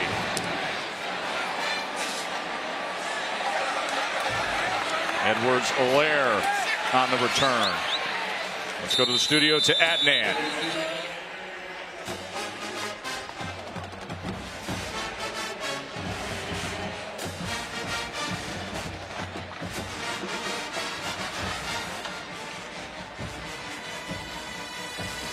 Hill with a couple of touchdown passes already for TCU. Fourth ranked team in the country is TCU. LSU with their Game clock to 9:22. 9:22. second offensive possession of the third quarter. They've had 17 first down plays, Joe. They've run the ball 15 of those. One of the pass plays they called, the quarterback, Danny Etling, pulled it down and ran with it. Been a very run-heavy game so far against this Ole Miss defense. That's Geis in motion, as Geis will turn the corner, and Geis will get ahead for 11.5 yards. Again, this combination of having he and Darrell Williams in the game at the same time has been really effective. Good timing. The line shows like the run is going to the right. They give it back to Geis to the left, and he finds a seam and turns it upfield. A little deception by the offensive line and good timing by Darius Geis. Williams out of the backfield with a good block out in front from Morrow. 11-yard reception for Darrell Williams. You know, LSU has not completed a pass to a wide receiver tonight. Every completion has been to a running back or a tight end. Short, easy pass right there for Danny Etling, but effective. Unbalanced line. It was all about the star wide receiver, DJ Chark. And here is Chark in motion, as Geis will get the call again, and his night is turning into a spectacular evening. Darius Geis over 200 yards rushing tonight. Counter again. They're going to pull the backside guard and the tight end, and Darius Geis is just going to see it. Watch the vision. He follows the blocks for a minute, and then he cuts inside. And then good blocking downfield also. 33 yards for Darius Geis on that one. 218 on the night for Geis. Again, Leonard Fournette last year in this game, 284 yards. Geis closing in on that. Williams, as he spins his way just inside the 20. Speaks was able to find him.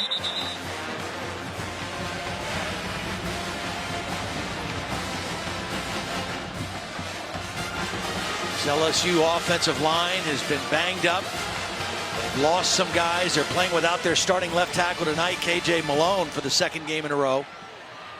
Starting a true freshman at left tackle, a true freshman at right guard. Toby Weathersby back at right tackle after missing a week ago. Pushing the pile today. Williams on the short toss, as he will have another LSU first down. It'll be 1st and goal, Tigers. Let's go to Holly. Well, guys, keep your eye on the two safeties for Ole Miss. They've had to be in there for almost every play. Jalen Jones, number 36, Cedric Woods, who just made that tackle. Their key backup and a part-time starter, CJ Moore, was injured in pregame warm-ups, a calf injury, so he's on the sideline. So I see these guys starting to fatigue down the stretch as LSU continues to really run right at them. That's a good point, Holly. CJ Moore is a guy who rotates in often. 1st and goal. Let's see how they hold up with the short field now. Jet motion, Gage. Can he turn the corner to the 5-yard line, as he was waiting for a block from Foster Morrow? They're just so much more efficient with their motion and the timing as Gage gets up hobbling at the end of that play. That's DeMarcus Gates, who is still down for Ole Miss. It's their leading tackler, really the leader of their defense. 2 years in a row he has led the Rebels defense in tackles, and you can see Gage is pointing to his right leg. Gage had a 70-yard run last week, a huge play on this same jet sweep. Just kind of landed awkwardly on that right leg.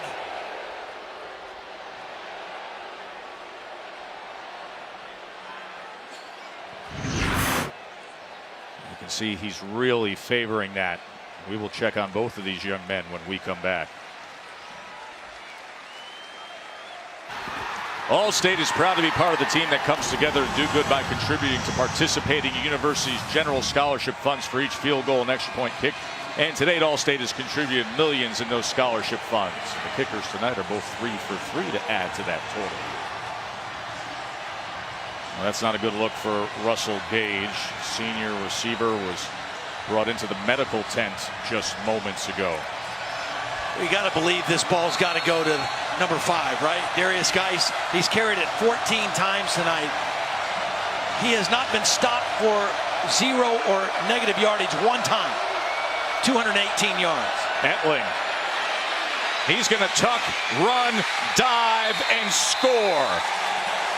Danny Etling with his first rushing touchdown of the season. Just another good decision. Headsy play by the senior transfer. He's going to roll out here, and there's going to be 2 receivers, but neither one of them are going to be open. They're both covered well by Ole Miss, the 2 tight ends. He makes the right decision, then he gets low underneath the tackler and gets it in the end zone.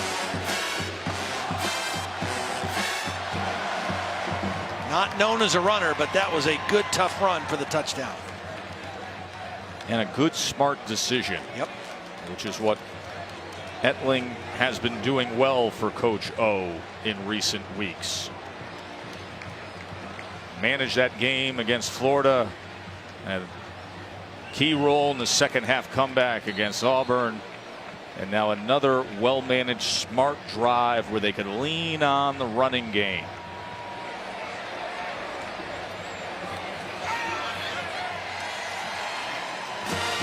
And the Tigers have a little roar to them all of a sudden mid-season in SEC play, don't they? Number 24, LSU on top here in Oxford.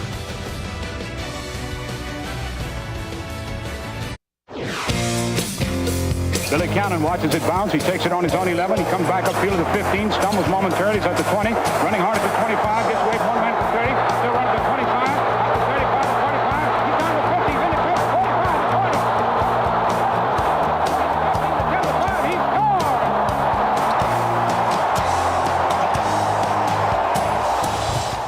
1959, Billy Cannon, the Heisman winners. Run here in the Magnolia Bowl, one of the most famous moments in college football history.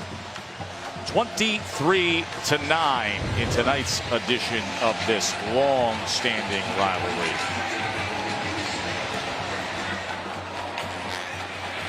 Jones had a good return earlier. Had a troubled time fielding this one, but still a nice effort by Jalen Jones. Let's check in with that man.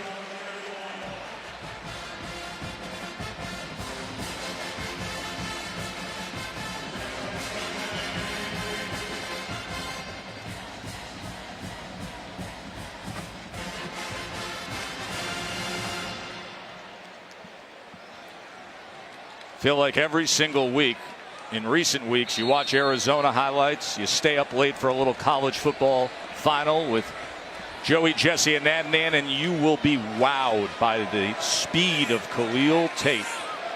He's got 126 rushing yards tonight against Cal. Quick pass, A.J. Brown, and a first down for the Rebels. Holly. Well, you guys talked about that famous Halloween game won by the Tigers back in the day. Well, these helmets that Ole Miss is wearing tonight are a throwback. These are the same model of helmets or type of helmets that they wore during their most successful time in school history. 1959 to 1968, they won a share of 3 national titles. Patterson off the fingertips of Metcalf. And Holly, you know that means a lot to the interim head coach Matt Luke, because his father played during that era when these helmets were in style. And he says, listen, when I was growing up, we had that very helmet up on a shelf. We saw it yesterday. Yeah, right near the TV. So he grew up staring down at that Ole Miss classic helmet. 2nd and 10. Patterson couldn't get it to Jefferson, but a flag comes in there with the contact of Kevin Tolliver on coverage. Again, they're going to challenge you with man coverage all night. Tolliver made a beautiful play down the sideline. That time had his arm draped around Jefferson and drew the flag. Pass interference, defense number 2. Ball in place in the spot of the foul, automatic first down. You know, Joe, one other thing about that 1959 game, that Ole Miss team only gave up 21 points the whole season. They actually played LSU again and beat them 21-0 in the Sugar Bowl. And most people don't remember that. They remember the Billy Cannon run and the loss. They don't remember how great of a year that was for the Rebels. Patterson downfield, but just beyond DeMarcus Lodge. They've had a couple opportunities for this. Again, you're going to get these chances for one-on-one matchups. This ball a little bit overthrown. Lodge just not able to bring it in. He had one earlier that he should have caught. That one would have been a great catch if he would have been able to snag it. 2nd and 10. Patterson just slings it sideways to Dawson Knox. So the big plays tonight haven't been there for Ole Miss. They've taken those shots. They've had some opportunities. You know, they just have not connected on it. 3rd and 5. A.J. Brown a little too high for him. Yeah, that's not a good throw by Shea Patterson. He's drifting.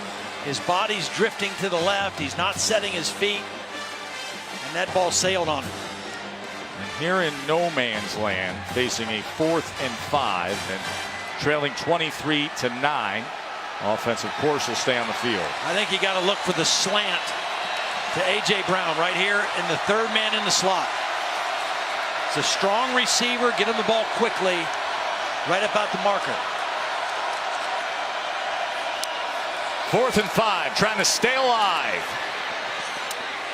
Caught for a first down to 6'4" Dawson Knox. They had both guys running inside routes. Brown ran an inside route, and Knox ran a little route. A spin back to the inside, and Patterson hit him for the first down. Important drive here for Ole Miss. Under 4.5 minutes to play in the 3rd quarter. Wilkins waiting and then finding something, and here he goes. Jordan Wilkins. 28-yard touchdown.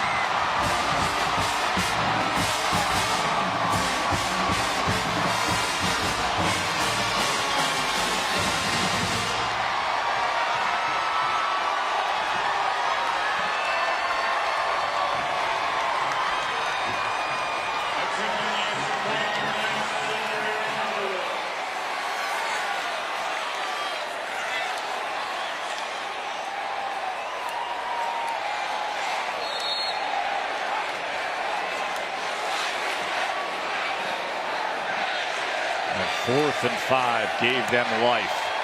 And then Jordan Wilkins gave them a thrill. All States, all hands in play. Counter play again. They're going to pull the backside guard, Patterson.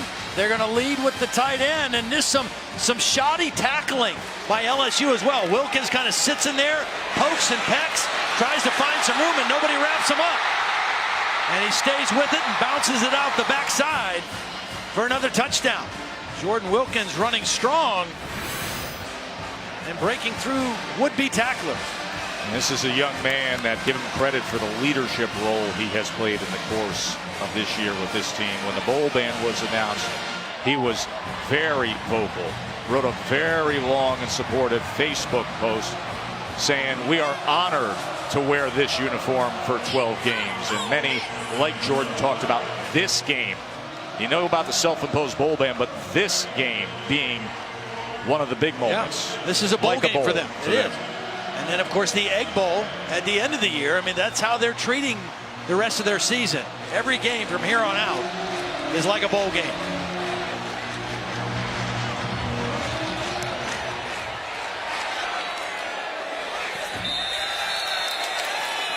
Sunday NFL Countdown is going to get started 10 a.m. Eastern on ESPN to get Week 7 of your NFL. Tom Brady and Matt Ryan, the rematch is set. They sat down to talk about the biggest comeback in Super Bowl history. And Randy Moss, of course, will rank the best catches in You Got Moss. Then Monday Night Football is the Skins and the Eagles. Monday Night Countdown will begin at 6 Eastern. Carson Wentz is playing superb right now as the Eagles will try to sweep the Skins on Monday night. I'm actually going to be headed to that game, Blackledge, as a fan. A rare day to be a fan and just take in some ball.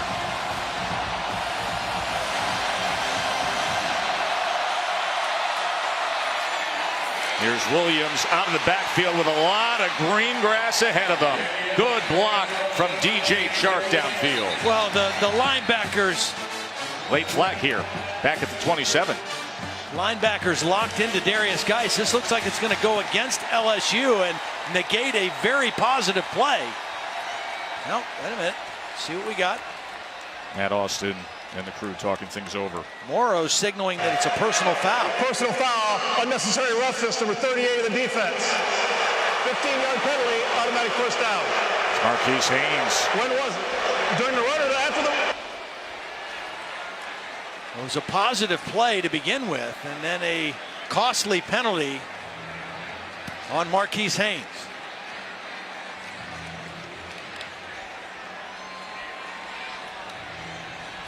Boy, it must have happened at the end of the play, because the play was a good game after the play. Wow. Look at that Marchette ball costly. Right past midfield. Just when Ole Miss had such a swing of momentum. And LSU now setting up shop at the 42. And then there's this guy, Darius Geis, who's had himself such a stellar evening, over 200 yards rushing tonight. They're just running right at this Ole Miss defense. You know, coming into the game, most of their best runs have come on the jet sweep. They have not run in between the tackles that successfully, but tonight, the inside running game has been powerful for LSU. Sadiq Charles in motion, the big left tackle, start on the right side, then came back to the left tackle position. As Geis gets the call on 2nd and 5 and add to it. Darius Geis having a huge night in Oxford. 26 more yards. Well, watch the right guard and the right tackle. 70 and 66 just paving the way. DJ Chark getting a little block downfield, as is Drake Davis, number 14. 16 carries now, 249 yards for Darius Geis. Remember last year, he set the single game record at 285 yards against A&M, had 252 against Arkansas. There are only 4 SEC players to have 2 games over 250 yards. You want to know their names? Bo and Herschel. And then you got this guy, Geis. As right now, J.D.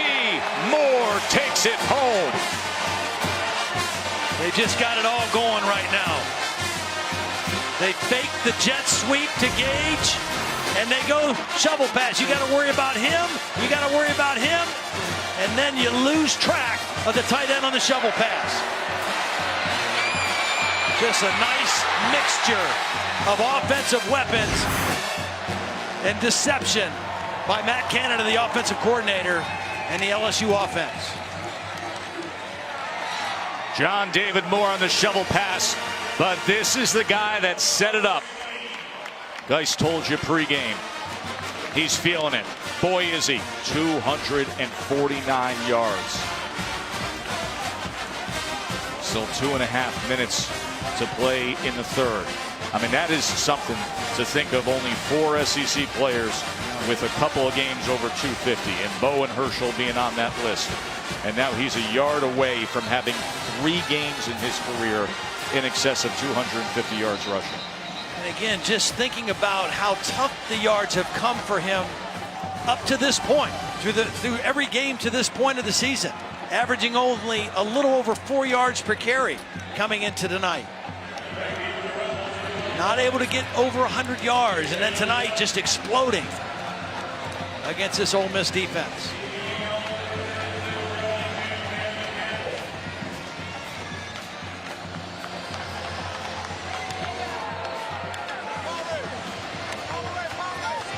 LSU has had 8 offensive possessions. They've scored on 6 of them. 3 and 3. 3 touchdowns, 3 field goals. Their offense has been improving steadily since the disappointing loss to Troy. Only 6 turnovers for this LSU offense, and 4 of them came in that loss to Troy. They've taken care of the football. They've reduced their penalty problem, and they are operating much more efficiently, and their best player is 100% healthy now. Back to a 14-point lead. Jones from the 3-yard line. And of course, Darius Geis has overcome so much adversity in life, including the heartache when he was just 5 years old. I run like I got something to prove, and I do. My dad died when I was 5. My mom turns on the news channel, and all we see is a bloody corpse. But next thing you know, I see my dad 5 days later in the casket. I promise I'm gonna play football and I'm gonna be at LSU one day. Those, were some of the last words that I remember myself telling him. People out the ghetto can make it out the ghetto. When I'm running, I'm running for better days for them. Well, he runs with violence, he runs with anger, he runs with a chip on his shoulder, and now he's running with fresh legs. This was before the game. He was excited to go tonight because he felt better than he's felt all year with the knee. I mean, it's hard to not be affected by that kind of enthusiasm and that kind of emotion from your best player.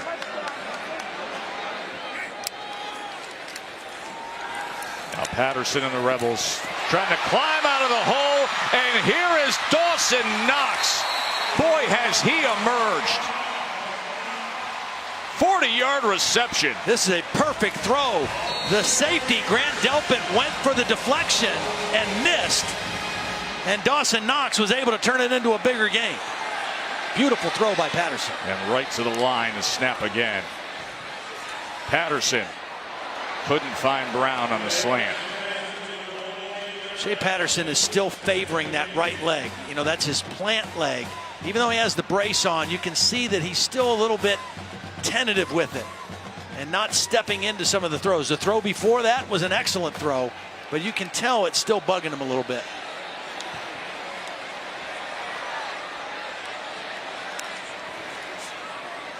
Second down throw. That was off the mark as he was looking Lodge's way. It's a big part of their offense. They fake that run. It's a RPO. The line is blocking run. Marcus Lodge looked like he wasn't sure the ball was coming to him. He kind of ducked instead of putting his hands up.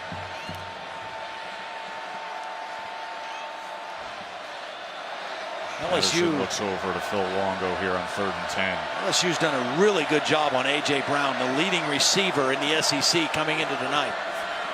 Pick up the pressure. It's intercepted by John Battle. Tip ball. Battle with a good return down the sideline as they will mark him down. And there's a flag down at the 23. See, I think this is Shea Patterson not trusting his right knee and not stepping into the throw. The ball sailed on him high. It went off the hands of his receiver, and John Battle was there to collect it for the interception. Second interception for Patterson tonight.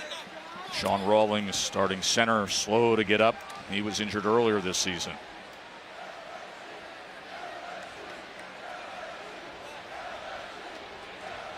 And Matt Austin and the guys will clean things up. We got a couple of flags. Well, they were back at the 22. The flags came out during the return after the interception. Not sure what the penalty was, but again, Shea Patterson, who still is kind of limping, did not step into that throw well. The ball took off on him. It went off the fingertips of Lodge. And John Battle with the interception. The second interception of the night for Shea Patterson. And there is Tamo, who led them on a field goal drive when Patterson left the game in the second quarter.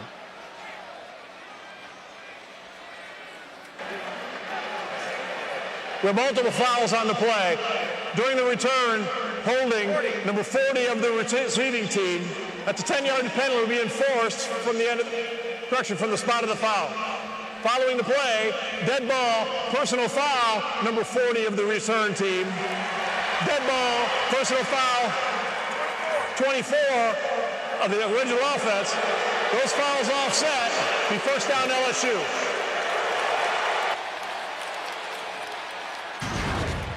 Well, here's a look at the interception. Here's Lodge. He's going to run a little slant route, and he's open right here, but the ball's going to sail high. Goes off his fingers. John Battle playing deep safety right there to collect it. Shea Patterson, normally a very accurate thrower, but he doesn't look like he trusts that knee right now on a throw like that.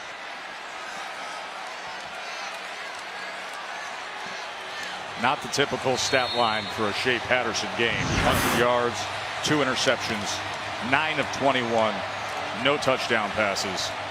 He's trying to gut it out on that hurt leg.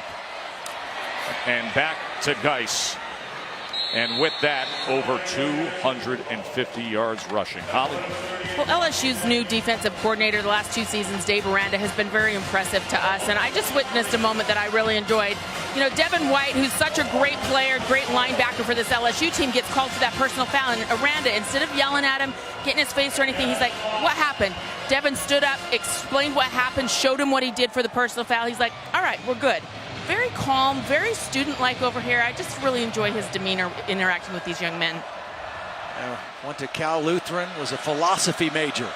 Has a very different approach to coaching football. 2nd and 5. And Geis gets free one more time. He could be playing a 4th quarter with history on the line if this total keeps heading this way. He's at 268, the SEC single game record. 2 players are tied at 321, including Darren McFadden most recently. Boy, credit this LSU offensive line too. They are really pushing the pipe. That time a great double team by Ed Ingram, the guard, and Will Clapp, the center. Big hole for Darius Geis. And now Williams searching for something as he gets 3 yards on that play. Gates with the tackle. Should be the last play of the 3rd quarter. LSU is going to try to grind this thing out now with this running game. Up to 324 yards rushing. Right in line with what Alabama and Auburn did to this Ole Miss defense with their power running of the football.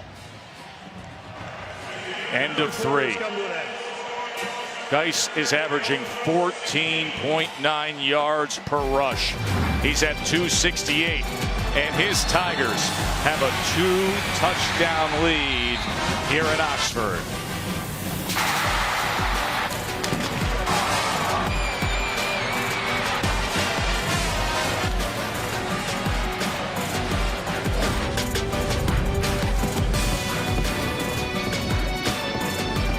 Glad you're with us watching the SEC on ESPN. Joe Tessitore, Todd Blackledge, Holly Rowe, and the K crew with you here as number 24 LSU is up 2 touchdowns on Ole Miss to start this 4th quarter. The home team has won the last 5 games in this series, but LSU is running the ball with ease tonight. Yeah, they really don't need to pass very much at all at this point. Darius Geis has made history tonight. First player in SEC history to have 3 games over 250 yards rushing. And look at that list. Herschel, Mo, and Bo. And Mo Williams thrilled to see himself up there. He had a nice career at Kentucky. Those are the guys with 2 250 games. But only that man in the grand history of the SEC has rushed over 250 3 times. 271 as he checks out on 3rd and 4.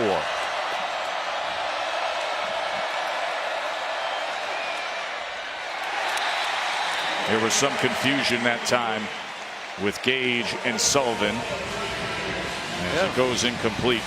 They tripped each other up. Gage was the intended receiver. He was tripped up by Sullivan. And LSU will have to punt the football.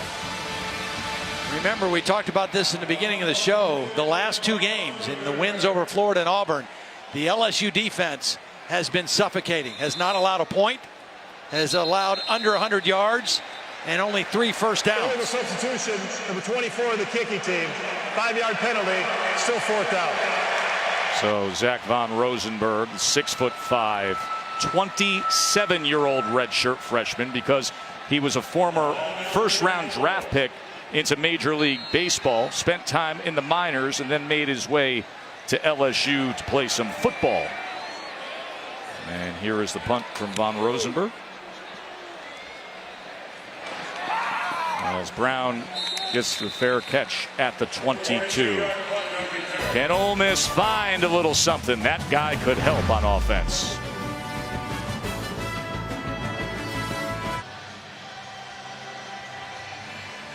And Todd, you know, we've been talking about Penn State, one aspect of them recently. Yeah, well, everybody talks about their offense and Saquon Barkley, Trace McSorley, but their defense has played outstanding this year. This is a stat graphic that we've been looking at a lot this year. The stop rate of teams, how many possessions against that defense that end in a punt, a turnover, or a turnover on downs. And Penn State tops that list right now with the best percentage in college football. And sacked this time by Arden Key. He has 19.5 career sacks. I love that stop rate stat. I think it's a great way to analyze the modern day of this game. The LSU right now thinking pass all the way. Arden Key waited to see what Patterson was going to do, how he was going to try to flush, and then use that speed to track him down. Look what LSU has done in the 4th quarter defensively against Florida and Auburn. They are closing out games the right way. 2nd and 18. Here he comes again, but Patterson gets rid of it and gets it complete. And out to DK Metcalf. It'll be 3rd down from there at about the 28. Holly? Well, Arden Key being a little more active on this drive. Todd referenced his weight loss earlier. It has been a journey. In about 4 weeks, he's lost almost 20 pounds. I talked with their team nutritionist, Lauren Reagan. She said we would walk through the line together and do his plate together. Now he just does the plate on his own. Is this okay if I'm eating this? She shakes her head yes. She said he totally understands and gets it. You cannot relax for a second or your body composition will change. But 20 pounds in 4 weeks. I got her number for all of us. I know Todd's eaten about 17,000 calories here in Oxford. Yeah, no chicken on a stick for Arden Key. What a hit that time. Grant Delpit filling that hole. Boy, did he come up quickly from the safety position. Here he is right here. He's going to read this play and meet it right in the hole. Quick read by the freshman safety for no gain. And Ole Miss will have to punt the football. Grant Delpit has an interception. He's a guy that gets better and better. One of the youngsters playing on this LSU defense gets better as each game goes by. I think that series right there is a good example of why LSU has had recent success. Key and Delpit defensively playing with purpose. Chark backed up, and then good job with the coverage unit. D.D. Bowie with a special teams tackle. ESPN College Football is presented by Hampton by Hilton. Book a room today and follow your team all the way. And in part by Taco Bell's new crispy chicken quesadilla, a deliciously unexpected pairing.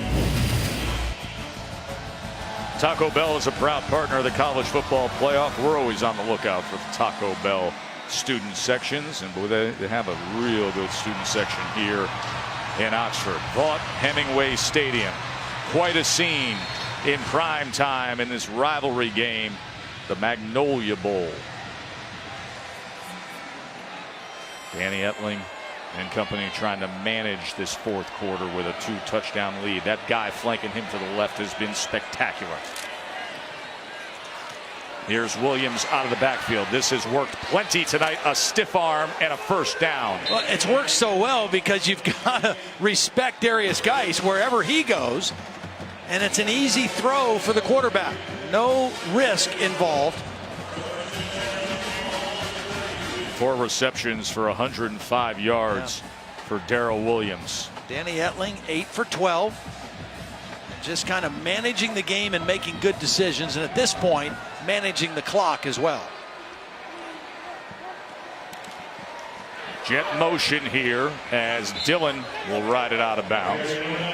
We're talking here about Darius Geis and him closing in on records and breaking records. I just got a text from a buddy of mine watching the game and listening, and said that as good as his night is, there was a high school player in Texas last night from McKinney, Texas, a running back, Matt Gaddick, who set a single game rushing record, 599 yards in a win over Plano East last night.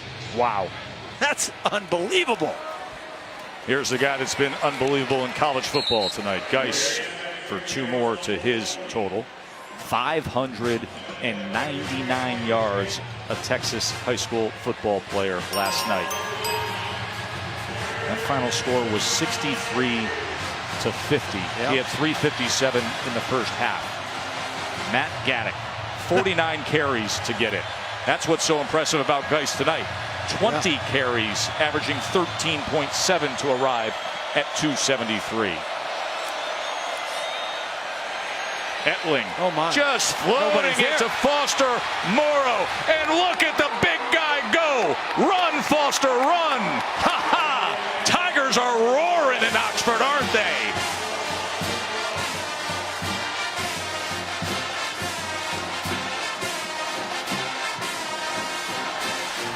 The big guy out of Jesuit High down in New Orleans.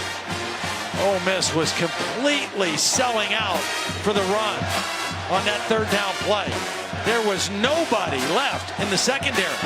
All Danny Etling had to do was get the football to Morrow. A lot of purple and gold going to be partying in the square. Etling's having himself a really nice balanced night. And LSU looks so different. This is not the team that we saw in Starkville. They're stumbling and fumbling against Troy. This is a whole different kind of LSU team. Foster Morrow got a lot of family and friends back in Montgomery, Alabama as well, who are cheering this on. Big time tonight.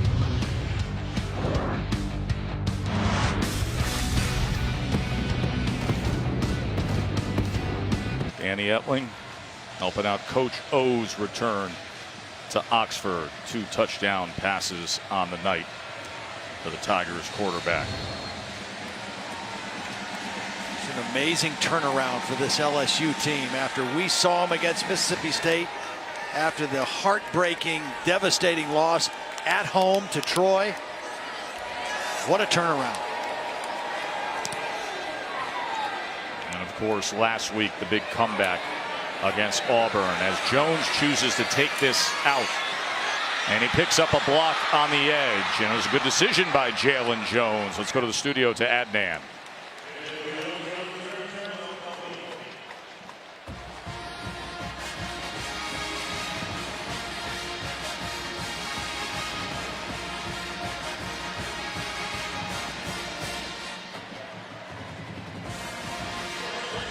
So Davis has a touchdown pass tonight and Stidham doesn't.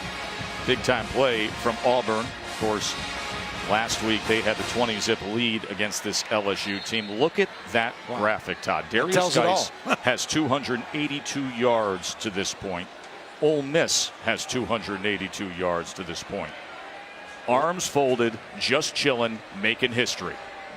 Last year, Leonard Fournette dominated the game with 284, and Geis is doing it this year. Great effort on the ball, coming away with it somehow was Tolliver. That is an incredible interception. Kevin Tolliver took it away. Patterson's shaking his head in disbelief. He thought Metcalf had it. Tolliver ended up with it. Well, Tolliver is the biggest cornerback that LSU has at 6'3", 204 pounds. Working against the biggest receiver. Metcalf has this, and Tolliver just took it away. Did he get a foot in bounds, though? That's the question. Metcalf had it. Tolliver took it. What a play by Kevin Tolliver. Ripping it out of Metcalf's arms. Looks like he had the right foot down when he had the football as well. Ruling on the field is that it is an interception, that Tolliver secured that ball. And again, this LSU defense in the fourth quarter pitching another shutout for the 3rd week in a row.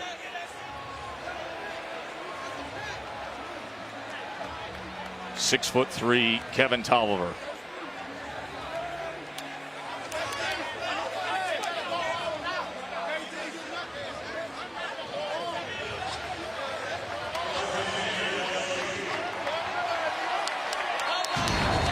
Watch the end of this play. Let's bring in Bill Lamagna, our rules expert. Bill, do you see him juggling the ball in that transition at all when the foot was down? No, I see a firm grip. He went left hand, firm grip, right hand, foot was in bounds.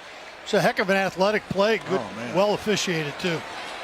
Sure was. Geis with just a yard that time as Speaks was able to make the tackle. Yeah, they are flying high, aren't they?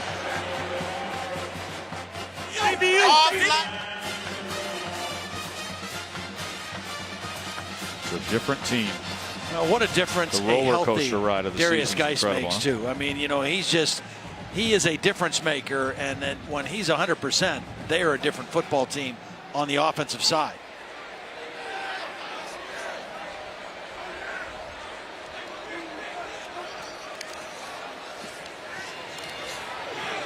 It makes you wonder what happened prior to that game at Florida, Holly.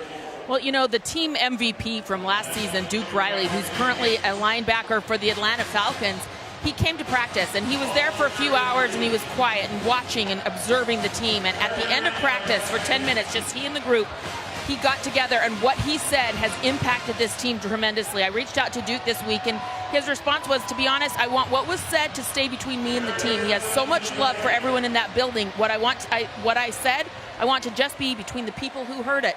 But the players have said what he said is they weren't doing things right. More in a moment. 3rd and 7. Etling. Flag is down as Etling was able to drive ahead. We'll check on the flag. Holly?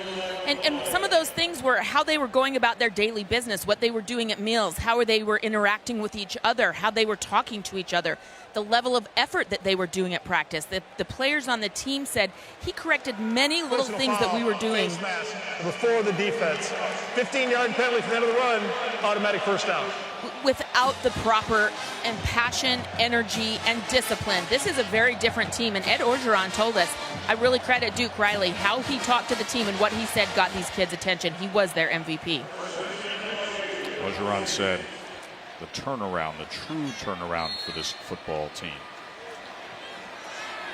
And I think the message is a little different when it comes from a peer and a guy who you respect and you were just with out on the field, such as the case with Duke Riley. We may not see Darius Geis again. The last time he ran the ball, he took himself out of the game. He was a little bit ginger on the sidelines. It might be Darrell Williams the rest of the way. And there's nothing wrong with that if you're an LSU supporter. Again, he's been bothered by a knee injury. He jumps. And after this play, he kind of got up and took himself out of the game. But what a spectacular football game he has played tonight. One of the best games that we've seen in quite a while in SEC history. 12.5 yards per carry. And really, there's no reason for him to come back in the game. I mean, it's a 21-point game. Ole Miss is having a difficult time stopping the run, period. 2nd and 3, and that'll move the chains with Williams. For LSU, if they hold on here with the momentum that they're gaining, they go into their next game, which is the biggest game on their schedule. They've got a bye week next week, and then it's to Tuscaloosa to play Alabama.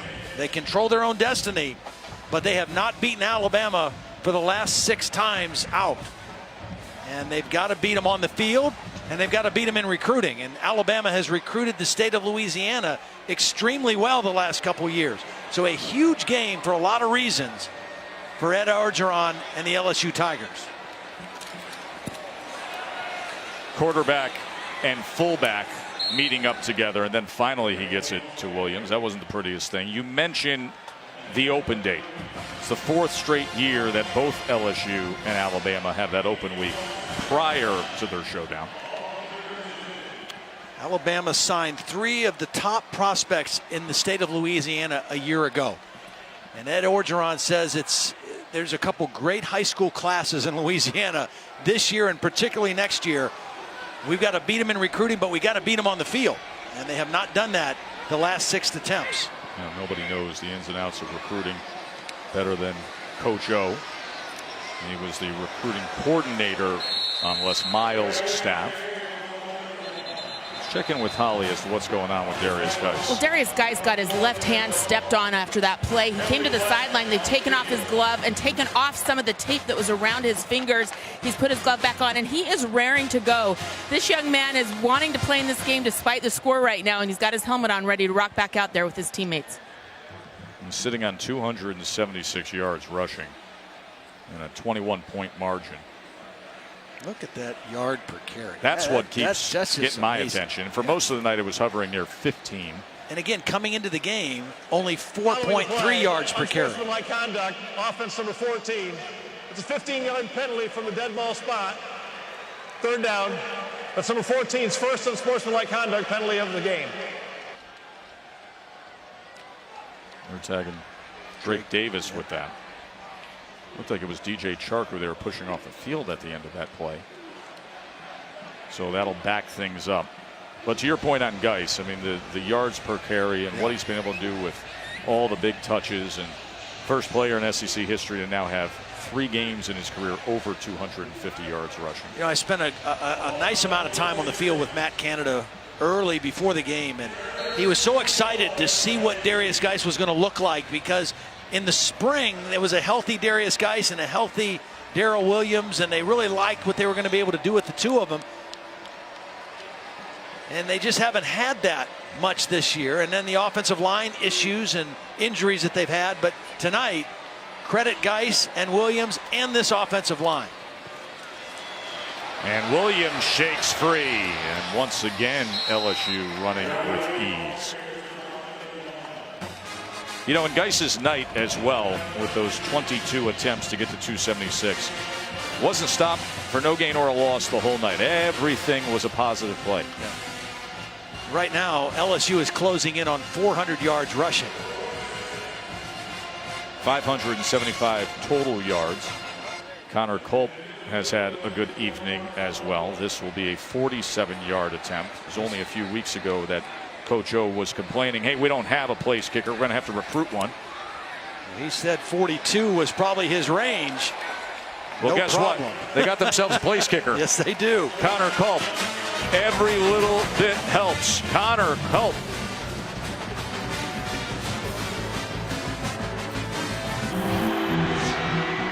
Bryce Love breaks tackles and a record-setting run. Greatest single rush game in the history of Stanford football.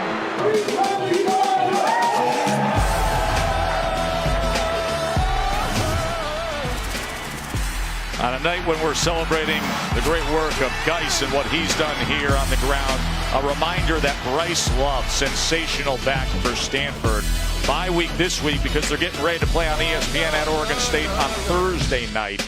His numbers, you look at the 50-plus yard runs. And Geis, of course, with 276 tonight. Love is tracking second right now in our Heismanology polling. For those top 3, Barkley, Love, and Mayfield are sensational. Here is Jones, another good return from Jalen Jones. Adnan, what's up?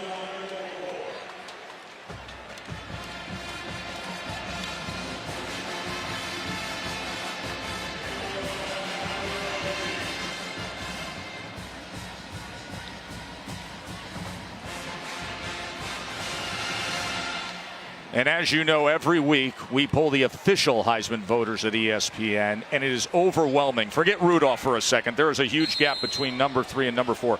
Those 3 are acquiring 90+% of the votes. Yeah. Barkley first, Love second, Mayfield third, and Mayfield had a huge day today as well. Tiamu back in the game, the backup quarterback, as Patterson has been dealing with that injury all night long. Here's DeMarcus Lodge shaking free. You know, when you look at and talk about those 3 guys, Joe, Saquon Barkley is far behind Bryce Love in terms of rushing yards per game, but his versatility this season as a returner and, as we just saw, a receiver catching a big touchdown pass, making big plays in big moments. Both Mayfield and Saquon did that today. Complete here to Brown. I'll say something else. You just know when you watch a Heisman campaign, that it factor, that magical little something when everything is coming together for a certain player. Barkley has that. He has that, Todd. And, you know, Darius Geis, coming into this season, he was in that conversation along with Saquon Barkley and Bryce Love, but the injury has not allowed him to play until tonight the way he was capable of. A.J. Brown leads the SEC, is fourth nationally in receiving yards with the catch. Nice throw that time by Ta'amu. You know what I love about the way that the race is shaping up is you got the big games for all the candidates, right?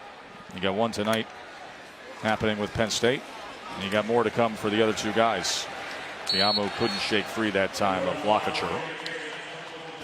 Lockature has been just steady for this LSU defense. Wearing that special number 18. They've got two of them, one on offense, one on defense this year.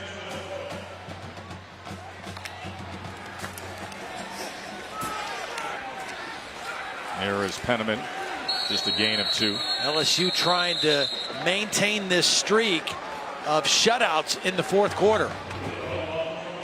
Held Florida scoreless, held Auburn scoreless, and trying to do the same thing here to Ole Miss.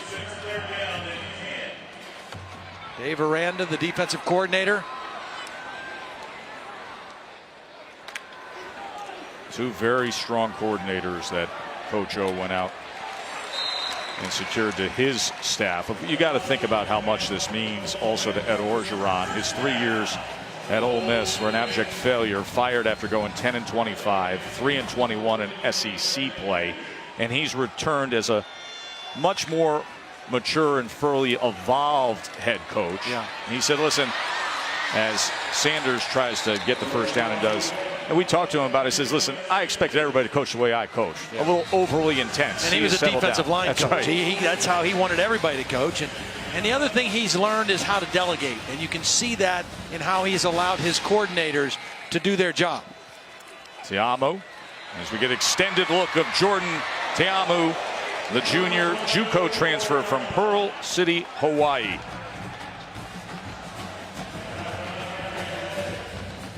He's a nice looking athlete now. I mean, he sure is. He's a good dual threat guy. Looks good throwing the football too.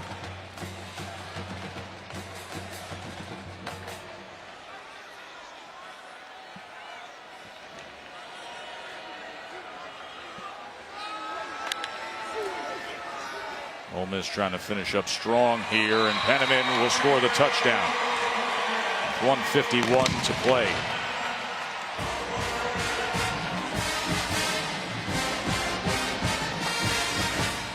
And a solid backup to Wilkins this year. Sophomore from Houston, Texas. Penniman, the most physical of their running backs at 240 pounds. Normally their goal line running back, and that time gets it into the end zone. Ole Miss gonna go for 2, and then I'm assuming we'll go for the onside kick as well.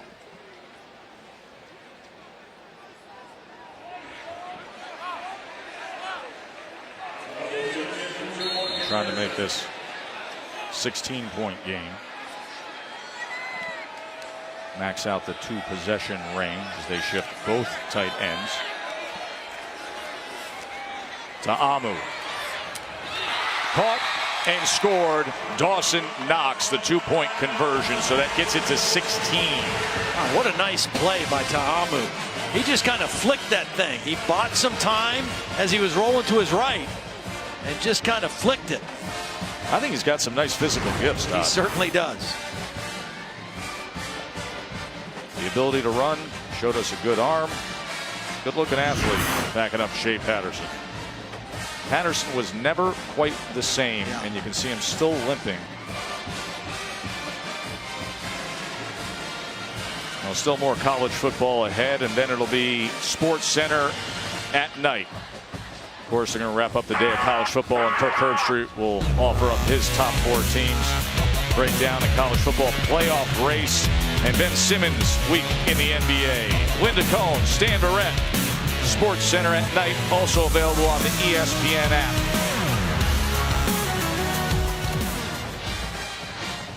That's what they play for. The Magnolia Bowl trophy. They've been playing for the trophy since 2008. They've been playing the rivalry series since 1894, but now they got the hardware to hand out in the past decade. And that guy is a big reason why LSU is closing in on it.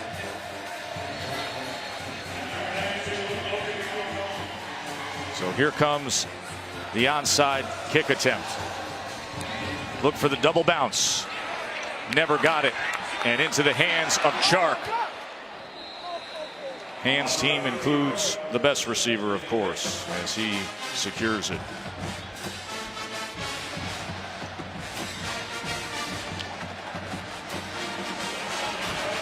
Big smile for Coach O. A week with a lot of attention on his return here to Oxford. He had that quote where he said, the whole time I was at Ole Miss, I actually wish I was at LSU, talking about what he considered his dream job as a Louisiana native. And of course, he unexpectedly landed it last year, taking over for Les Miles, went 5-2, got the interim tag removed, and then has had this wild roller coaster ride of a season this year.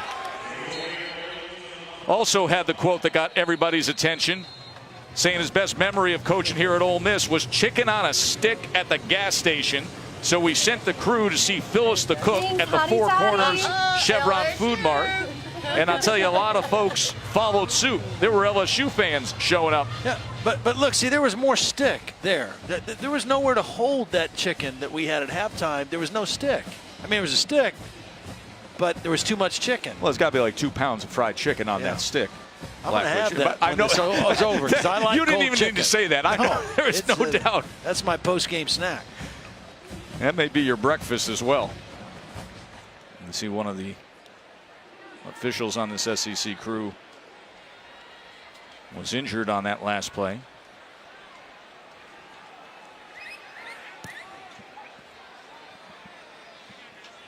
That's Randall Kaiser, the head linesman. Looks to be okay.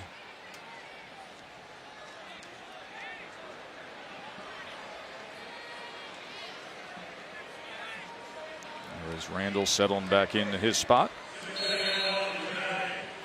As LSU will bring this thing in for a nice soft landing. And all of a sudden, don't look now, but they're going to be potentially climbing right back up the rankings. Sitting there with 3 straight SEC wins, with Coach O getting a couple weeks to prepare for Nick Saban and number 1.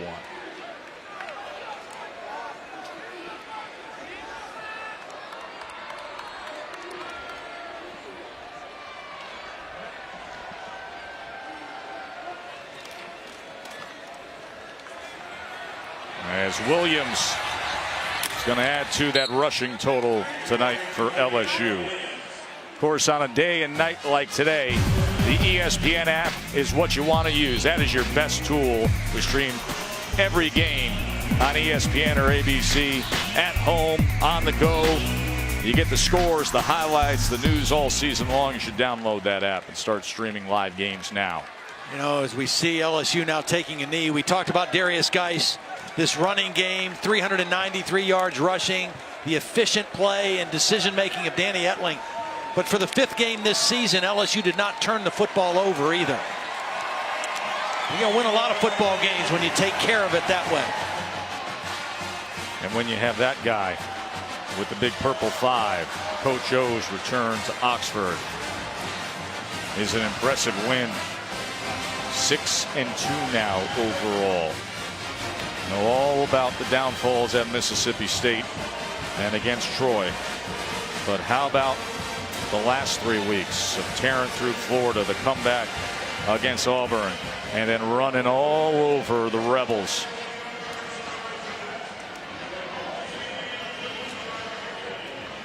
Darius Geis was a man among boys tonight. First game that he has been 100% healthy from start to finish. He was the best player on the field.